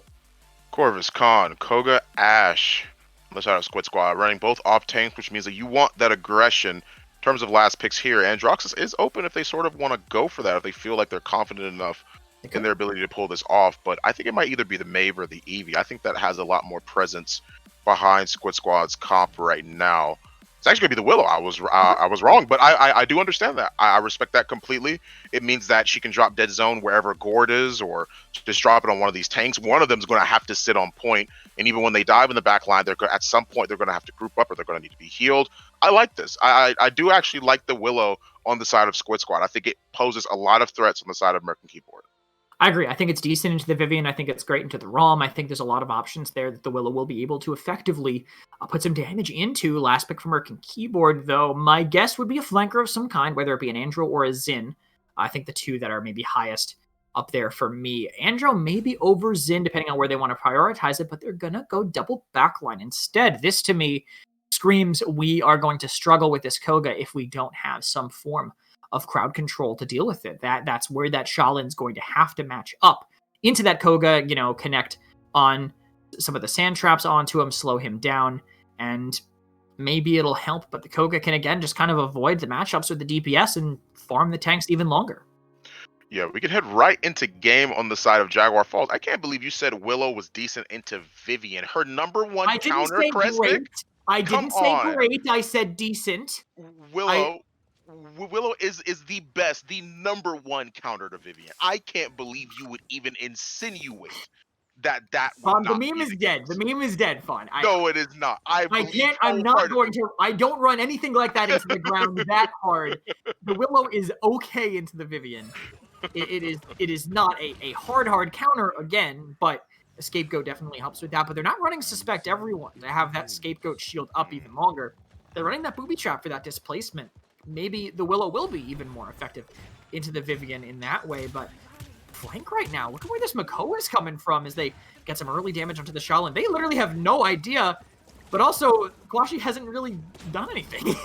Yeah, it doesn't seem like much has happened so far on either team, as the only thing that makes a huge difference here is the 33%, but look at how low everyone is on the side of Merc and Keyboard. Beautiful shell shield. Longshot moves in, they want the kill, but they lose too. Despite that, they played that so well on both sides, honestly. Squid end up losing that engagement, but they still played that phenomenally on both sides. Merc and Keyboard still in control. They're still in control on their side of things in terms of the objective. They haven't really been shaken off of it. They're holding it down on the mid fight here, but 66% to 45. That means Squid Squad have plenty of time to make it back onto the objective if they want to. The Willow is kind of just destroying this Shaolin here as they get a hook, but no one to follow up on it. Vaughn kind of looking for that alone, and Apache now hunting for blood, and he has the Koga to help him follow up on it. And it seems like they're going to be able to make this work for them as they have the Fae Flight as well. That's exactly why I mentioned it, because they want to try and use a thing just firing at a blank spot. He doesn't know where Shaolin is, which is the reason why he's doing that. He's just trying to see if he can find any sort of hit, but Thing finds himself a nice little double kill and allows his squad to keep holding things down. Dread Serpent in the back. Will they be able to catch out the Willow? They do, as Bond manages to find one. Will they be able to make it on card? I don't think that they will be able to. Squid Squad, they're going to capture this one first. It seems like Squid Squad have turned things around for the better on their team. They've made things work for them. Put up the shell shield and try to see if you can spin your way out of there. Doesn't seem like that's going to be the case, though. Dink finds that last hit right there. Rom still firing free onto long shot. Dink finds 2 kills. Dink finds 3 kills. Oh my goodness, how much more will this man find? It seems like he's looking for more, but Bagel is going to put a stop to that one. No quadra for you, good man, but they're still going to find the kill and roll the cart. I mean, the Koga and the Corvus combination just very, very hard to deal with, especially if he comes around the back and gets some solid damage there for it. Look at this right now. They're trying to maybe get someone. Thing gets hooked, but stays on the edge. The wall is the one to stop it. Their pull doesn't get stopped as Vivian gets taken down. Toss out the seedlings so they can find any sort of way to zone them off of the objective, but they're losing members by the second on the side of Merc and Keyboard. They have not stopped this card whatsoever. On the side of red, all those dinks, you just hear them. Melts in that Makoa's health for virtually nothing. The hook goes out, and that's going to be crazy for them. Squid Squad, cart still rolling forward. Merc and Keyboard can't stop them. All the dinks? We have, that's probably he named himself this, because he played those photo characters, get those headshots. And look at this right now, as if trying to make room, but that's a really tough grab as ultimates get thrown out both ways. Yeah, it seems like so far that they're holding on, but that won't matter much longer. They find plenty of kills on the side of Squid Squad, trapping them in their spawn. My goodness, what a very dominant lead with how things have gone. I mean, it seemed like Merc and Keyboard were able to turn things around all the way in the back, but it just doesn't work out that way. It's just not playing out how maybe Merc and Keyboard would have expected it to. They're firing on all cylinders on the side of Squid Squad. I think the overall aggression they have might be a little bit too much for Merc and Keyboard to handle. Fun, is Shaw last pick to lose a true combo? That's the real question here. Yeah. It's starting to look like it, because hasn't really been working for either team that really tried to do it here. Is Dink is doing so much on this Koga, really uncontested kind of by Toa on this, because you can just get some Resil and kind of just mitigate the cripple thing that would potentially happen here. But at this space, they have mid controlled completely as they try to send the ROM in early, but actually he jukes that attack and drops to the Cataclysm, but literally no one's there to follow up on. It doesn't seem like it's going to work out for them, but they at least trade things out 1 for 1 as if see if you can find some shots in the thing. If anything, though, it's not going to work out, because they do manage to find 2 for 2. They have to play a little more passively, but Merc says no ways. He's going to move in. See if he can find that damage on them. At least forces them off of the objective, but Merc can't really contest on the point for yet, unless Makoa comes back. And see that that's the case, but they put up the shield. They use the overpower. Good read on that, I believe. Try to see if we can catch him out at the last possible second, but not going to be able to find that one. They do find Toa, though, as Azidev runs free in the back line. 62% for Merc and Keyboard. Comeback mechanic is a huge factor here. He's eating 3 shots against 3 different people. He's drawn so much attention towards them. Bought his team some time. They can back off of the objective. They don't have to stay there now that he bought them all that. But beautiful double kill from Long Shot. The damage being brought up by Thing. Long Shot following up with the finishing blows here. They know Maldamba's in there. He's looking around for him. There he is. No, he's been found. He's been found. They have to find some sort of way to make it out, but he can't. They go out. Gets taken out of the fray here as Merc and Keyboard are going to lose another point to Squid Squad, making it a 3-0. Squid with the complete turnaround from last map here, just feeling like they're constantly in control, even when, you know, Koga's diving a Vivian. He's just running away and surviving through most of it here. But here comes an overpower. Is anyone helping Apache? He doesn't need it. Bonscott can't even make it in. And look at this chase right now. They get the Makoa too. Yeah, they find so many kills off of the back of that engagement. A Squid Squad still hitting the gas. They ain't stopping. This Merc and Keyboard have to retreat to their spawns. The only safe haven they have until their teammates respawn here. This Dink is looking around for, of course, just playing with the rest of his team. He's just chilling. The minute they step out, of course, he's going to be more aggressive. But for right now, there's nothing to really take advantage of.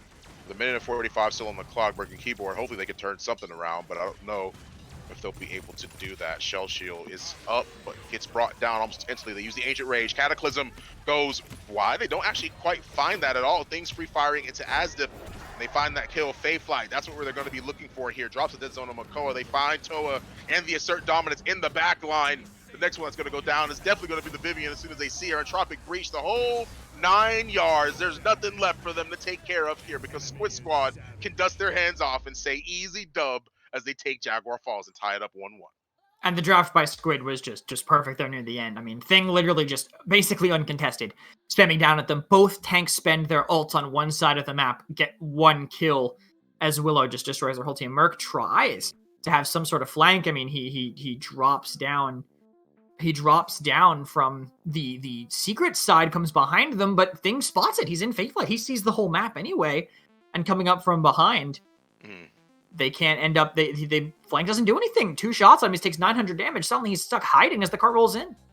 Yeah, it seems like for the most part, though, that they are able to at least keep the control that they had previous to that on the side of Merc and Keyboard. They had a little bit of an advantage for them towards the tail end, or towards the beginning, excuse me, not the tail end of the match, but towards the beginning. And it seemed like once they found their mojo on the side of Squid Squad, it's definitely a draft that worked out for them very, very well. 10-4 for Dink, long shot, making it a 5-2 as well. I mean, this is this is great. I mean, Squid Squad definitely come back really, really hard in fashion. Yeah, just tough for them to take any member of the team down. Apache undying throughout that game. The Leon's Shield main tank with a little bit of that morale boost there for the overpowers ends up functioning. And the ults from the tanks of Merc and Keyboard, Asdif and Bond, really never connected. I think we saw an Ancient Rage at the very end of the game that didn't end up really fighting them a whole ton. And Bond has kind of an interesting hybrid build. Maybe I would have liked to see a main tank half shell to play and maybe live through the spam from the Willow a little bit more, as opposed to having the raw main tank and then trying to play the Leviathan.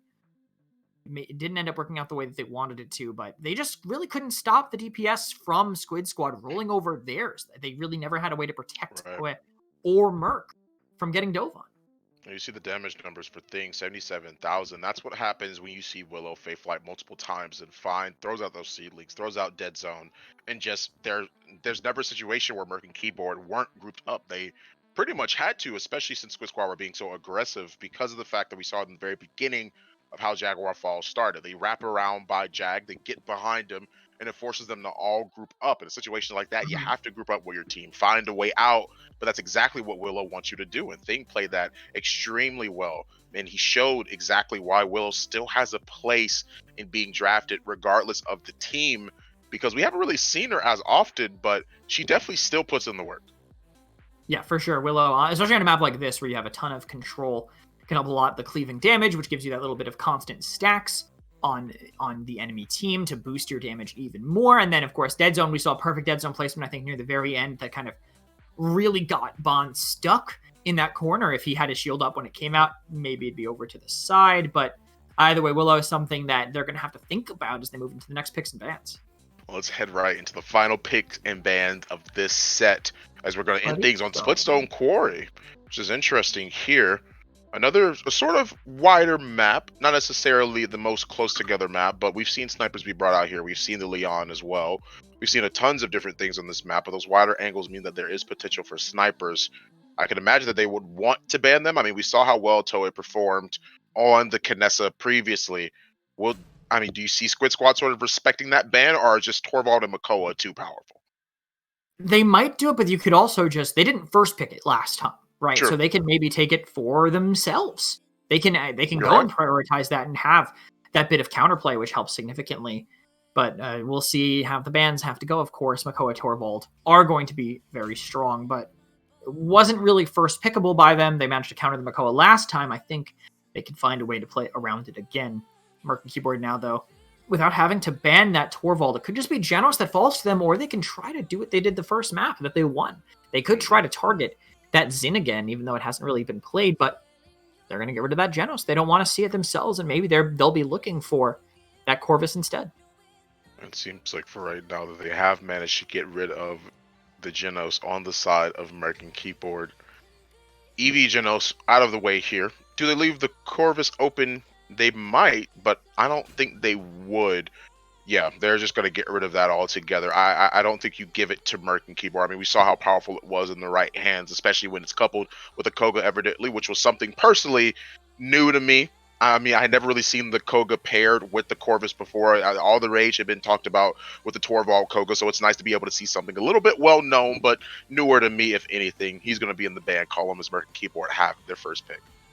I honestly don't know what it could be from what's left. Koga, that high priority is so interesting to me because I feel like Andro kind of just eats him alive. In a lot of different situations, I would not be shocked to see an Andro maybe kind of snapped up here by Squid if they don't end up looking for their backline in response instead. But a couple of options still available for Squid here as they go. I could see Makoa maybe half shell can buy you so much space inside Quarry. Also, of course, getting that hook inside, but the Leon's Shield Khan is going to continue to be their priority in main tanks as Inara just kind of gone, and that is still surprising to me, but it could just be the fact that the Inara doesn't really match up that well into the Leon's Shield. Her damage is good, but maybe not good enough to burn through the shield that Apache's constantly putting in the way. We've got Khan and Maldamba on the side of Squid Squad as American Keyboard want to lock in that Koga for themselves.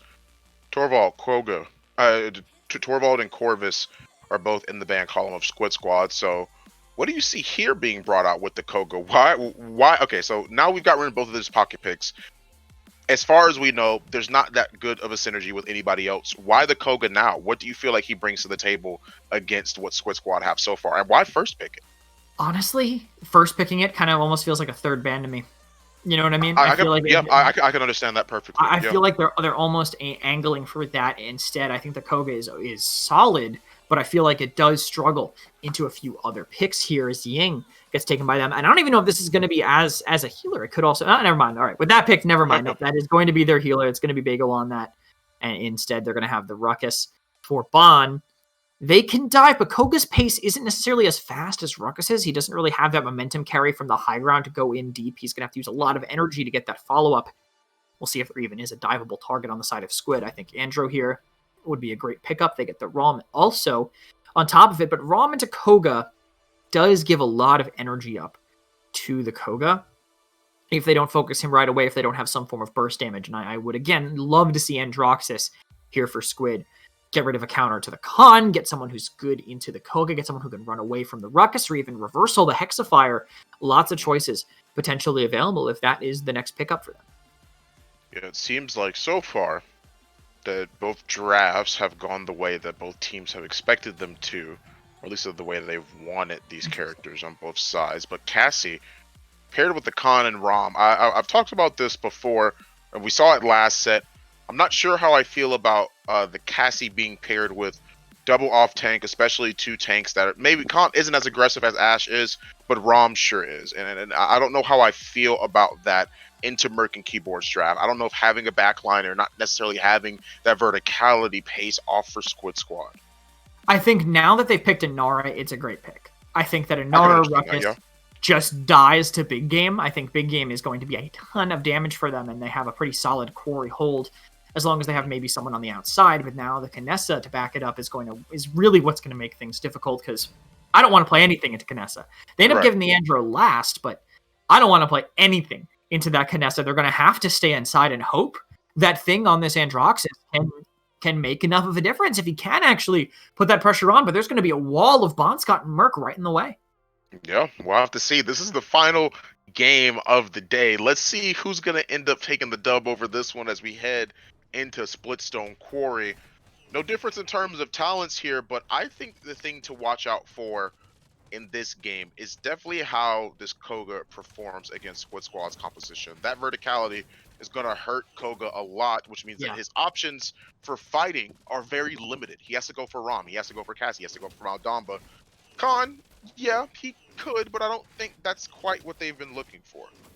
There's just not a ton of characters for him to dive here, and if he does go vertical, maybe he has to skewer, but then he doesn't have any energy. If he climbs the wall, which, I mean, Koga can do, but he is the slowest, most predictable thing in the entirety of Paladins. I mean, just, it is the slowest wall climb, basically, ever. A working keyboard, they have control of the point. Just like I said, Squid Squad are going to be playing inside of the objective, inside of the quarry here, as Thing gets a lot of damage onto Bon early, and Bon really can't commit any further. Merc and Keyboard are holding on to the percentage lead in terms of the objective here, but it seems like they've gained a lot of space already on the side. They've had to forfeit a lot. Merc peeks over a little bit too long and is going to get taken down. Reversal goes up, is now Bon Scott holding on to the high ground by himself, but he gets disengaged off of the top and has to reposition himself once again. Thing is in the back line. They want to take care of him as the Master goes down. Jumps up, uses the verticality from Ruckus, and manages to burst down Thing quick enough. And that means they're going to have plenty of time to maintain control over this fight, especially since they still have the percentage lead. That kill on Bon Scott would have been a great pick for them, but it turns out they won't be able to get it in time.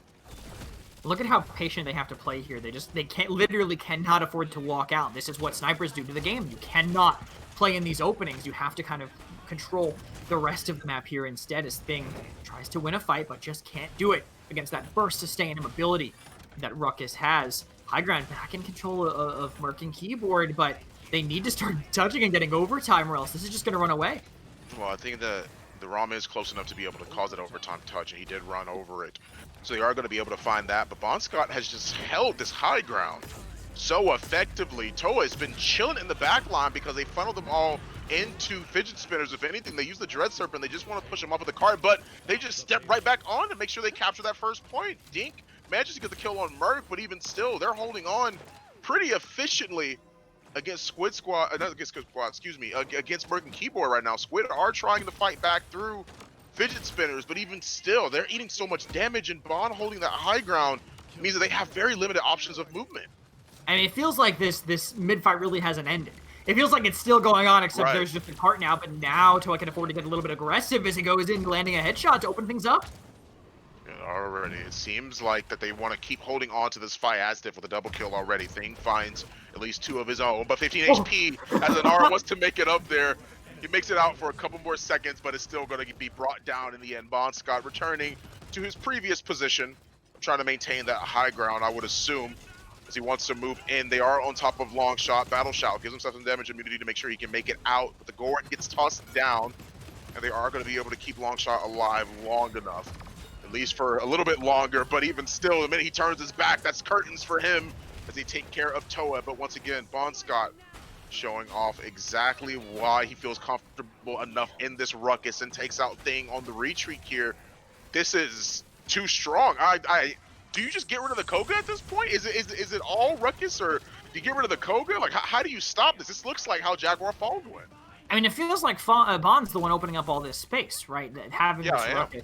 Because when Koga was fighting alone, look at that. He tries to fight into the 1v2 and just gets deleted immediately. The Koga's the one that's struggling. It has to be Bond absorbing all the damage for them, but the Cyclone Strike forced them down from this space, but it's just letting Thing go in.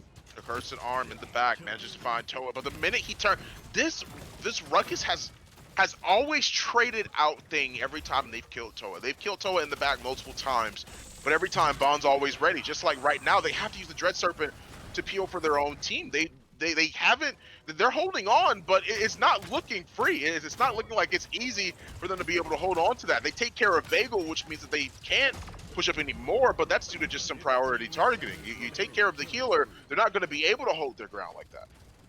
And look at that Bond, so low, maybe trying to find a way to go past, but they are just too able to cover all this ground here as Dink does lose the trade to Bond, but no one, again, will be able to cut by with Bagel ending up falling earlier here. Squid Squad holds strong on their defense here, Merc and Keyboard. Look at Bond's KD. Bond is 7-1 right Yeah. now on this Ruckus. I mean, you say he's trading him out every time, but it's never on him. It's always on the other side. But the DPS really struggling. 0-4 for Toa, 1-4 for Merc, and that just shows how well Squid are playing around this sniper. They always have the pressure on him, or they're just never giving him a chance. 3 kills, another good, sorry, 3 ultimates up for Merc and Keyboard so far. As you have 2 on the side of Squid Squad. And 1 morale boost available to long shot. That means that he obviously wants that. They need to find those picks more effectively. You don't want a situation where Bond's up in your high ground again and you can't force anything because you're just stuck looking stupid by fidget spinners because you can't really find the kills that you need to. I like the purchase of Squid Squad, having that morale boost on the side of long shot, but this time it seems like they're ready for the engage here on the side. Merc is able to trade out a couple things, finds the headshot and finds the damage. The illusory rift, maybe you should have used it a little bit earlier if you thought that Merc was going to die that quickly, but things have changed. Squid Squad, they're taking control of this one. First pick, by the way, on Koga. I said it myself as soon as it was locked in. Andro will kind of eat him alive, and that's exactly what we just saw happen. Merc unable to really win that trade here as Apache holds the point, destroys that wall right away, but it does only force out the Mother's Grace. Yeah, Asdif is holding on, but Merc comes back, takes revenge for the kill previous to that headhunter gets used, and now they're looking for any sort of damage on anyone. They use the Hexifier. Beautiful combo for both Inara and Ruckus as they manage to take things over and fidget spinners. Sure, Bond goes down, but he wants all the smoke. Inara's moving to the back line, doesn't make it up onto that high ground. That's going to be a poor usage of his cooldowns right there, as Merc and Keyboard is eventually going to get taken out. The Squid Squad, they're still going to hold on to the objective here. Cursed Arm, of course, is ready to go, but he's going to hold on to it on the side of Squid Squad right now as Merc uses the ultimate just so that way he can live a little bit longer. Battle Shout doesn't get eat much more of the damage as Fawn Scott gets taken again out of the fray here. 51% to 93. Squid Squad have been in control this entire time, and Merc and Keyboard are just now able to regain percentage on the point, but it doesn't seem like that's going to be for long. Andro is just so powerful right now, even after that nerf. Just that little bit of range damage didn't really affect him, just made him a little bit more in line, but a good player playing him will always be able to do plays like this as Bond falls with Bagel, getting staggered just one moment to go after. I think they're really struggling to make ground here, and with these heals, with these dashes, Merc can't follow up and only gets away because of a great wall by Astif to peel. It seems like so far, 2 minutes and 10 seconds is up on the clock, obviously, but cart has been rolling non-stop. There's a reason why I mentioned the time. It's a little bit hard for them to fight back, but they're at least able to get those picks. Thing gets a little bit too overzealous and gets punished respectively by Bond Scott. Taken out of the fray there. As now you don't really have that much time available. Cataclysm breaks down the wall. He just wants to be able to get out, but they not gonna let him. He's locked up, and Apache gets taken down. Fancy Rins and Apache are both out of the fight for now. Sit back to spawn doors, because now they have to wait to regain control over the objective. And they have their high ground, and maybe if they hold back long enough, Merc and Keyboard will give up their high to try to pressure them more, but it looks like Bon and... Oh, look at that pull, actually. I was going to say, it looks like Bon and Merc might get away, but Longshot says no to that one's going to toss Ruckus right into the magma, maybe reforge that suit a little bit as Apache finds 2 more. Oh, it seems like the nice double kill from Apache is going to be enough to allow them to not only retake the objective, but make it even further than they were last time. Plenty of kills available to them. 3 ultimates up for Merc and Keyboard, but Squid Squad, they're going to keep on fighting. They are not close to Silver Power since it was just spent, but look at this. All right, they pulled and distracted Bon and Merc with the other side of the map being heavily in their favor. I think from here on, Fawn, it's all about what they can do with this aggressive dive. Yeah, it seems like they're using it to their fullest right now. A Cursed Arm, they're looking at Bond. He just wants to pump it all in. They're going to be able to find some damage onto him, but he just needs to be able to maintain high ground. Nice usage of the nether step to make sure he stays alive. They find themselves a double kill as they keep trying to roll the card. Asdiv is stalling. Let's see what they're going to be able to stall for much longer. Lines up the shot and finds the hits that he needs. 15 seconds remaining to him. As now Fawn Scott, or I should say Bond Scott, for whatever it is I might call him. I've realized I've been switching his name every now and again. Doesn't matter. He's taken out of the fray. 3-1 Squid Squad. It's match point for them. And the thing is just in command of this game now. It started off... This is a game of the flankers. This is why you need this verticality on this map, because you can run away with it. It's why guess who was winning the game at the start? It was Bon. And who's winning the game now? It's Thing, playing off of all this ground being made by Apache and Long, all this focus that they're kind of getting forced to look at them. And we have the Yingbill, which is asked for a couple times in chat by Bob Wilkerson. Here you go. It would have been at the end of the game, but you get to see it here now. And the DPS from Merkin Keyboard are really just getting shut down by the DPS line of Squid Squad right now. A combined 3 and 19 from those DPS. Just really not figuring this out. It's just hard matchups for them, man. The Kinessa is the one who maybe doesn't have a bad matchup here, but she's just getting countered by positioning more than anything. They use Seismic Crash. They want to force things here and now as they use so many ultimates, but they still lose someone. one thing. They lose Toa in the back line. Thing already pushes it back there and finds the damage they were looking for. They even find the kill off of that Dread Serpent immediately on Asdiv Master. And they're still finding damage, still finding bodies. That kill out. I didn't even realize Vega was behind them for a second. They are going to be able to find that kill.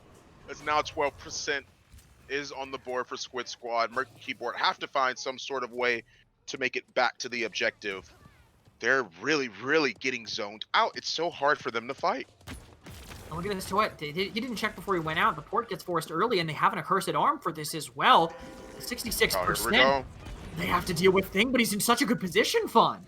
Yeah, it seems like they're just baiting out so much. Things just stalling them. They use the Illusory Rift, sure, just to keep everybody alive, but that's very, very defensive. They can't force anything off of that. Overpower goes out, finds the hit as well. They're going to be able to take care of Vaughn as he gets brought down the size, 75% to 46.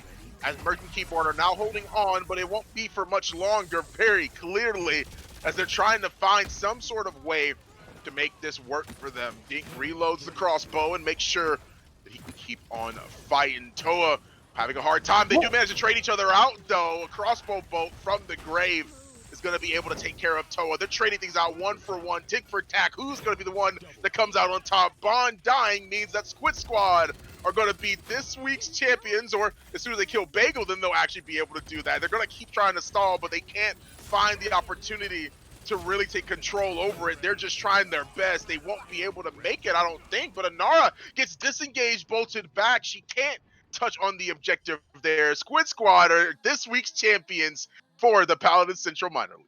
Vaughn, I cannot believe you managed to string that along as you did to get to the actual end of the game. Yep. I thought it was over. You managed to make it live as long as possible. And I think Squid Squad with great drafting on their side, I would say, really helped them take that. And also, I mean, good play too, right? Because you can pick that draft and then just stand in Kinessa sideline and die, right? Yeah. It 100% could go that way, but they managed to play inside, I think, really effectively. I think they countered out the DPS really well, coming out of Merkin Keyboard. Again, a combined 4 and 25 for them at the end of the game. So a really hard game for Merc, really hard game for Toa, having the verticality that they had with Thing and having this very defensive big game Cassie ended up working out. There was really no attempted hero plays on the side of Squid. They played off of each other, and it showed perfectly with the level of control they always had on the map.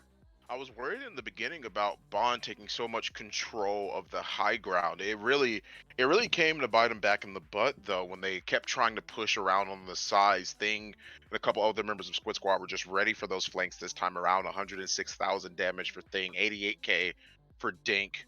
Just great damage, great slash lines. Toa and Merc are able to find at least 89,000 and 96,000 respectively. But even still, it just wasn't enough. You have the damage numbers being there, but a lot of those fights kept going because they kept getting those picks that they needed to on the side of Squid Squad. So congratulations to them, honestly. I mean, Thing really opened stuff up for them. It made it so hard for Merkin Keyboard to even try and find a better opportunity for themselves. It just wasn't working out in a lot of those mids. Thing was in such a good position to stop everybody. Yeah, I think a problem near the end was them giving up that Andro. The fact that they got one of the best counters to their first pick, last pick, not great. Not another great end up there. I think maybe sacrifice the Kinessa, sacrifice the Ying second pick to get Andro that early. So now you just get 2 off tanks and play like a chaos composition. Right. I think Merkin Keyboard might have been able to pull it out if they did something along those lines, but they wanted to in particular play around that sniper, but Toa was just not able to out-rotate the players on the inside, and Squid Squad play off that. They're able to run away with the game and take, I want to say I could be wrong about this. I want to say their first Paladin Central minor league. It's definitely the first one in this. I think it might be their first one in. Someone's gonna correct me. I think it's their first one. It might be their second if I'm forgetful from the first couple of weeks. Paladin Central Minor League. Happy Monday to everybody, and thank you all for staying tuned with us. On behalf of me, Kresnik, Merlo, and of course Jithan's killing it on productions, we appreciate you all stopping by on this Monday. Be sure that you guys tune in this week on Thursday for a broadcast at 12 p.m. Eastern. It is at 1 p.m. I always forget that. I keep using my call time when I have to be there. Oh my goodness. Okay, it's 1 p.m. Eastern. You already know what the deal is. 2 p.m. on Friday and 3 p.m. on Saturday. Be sure that you guys please tune in and watch those broadcasts. We love y'all. Jithans, you can close us out before I make any more mistakes.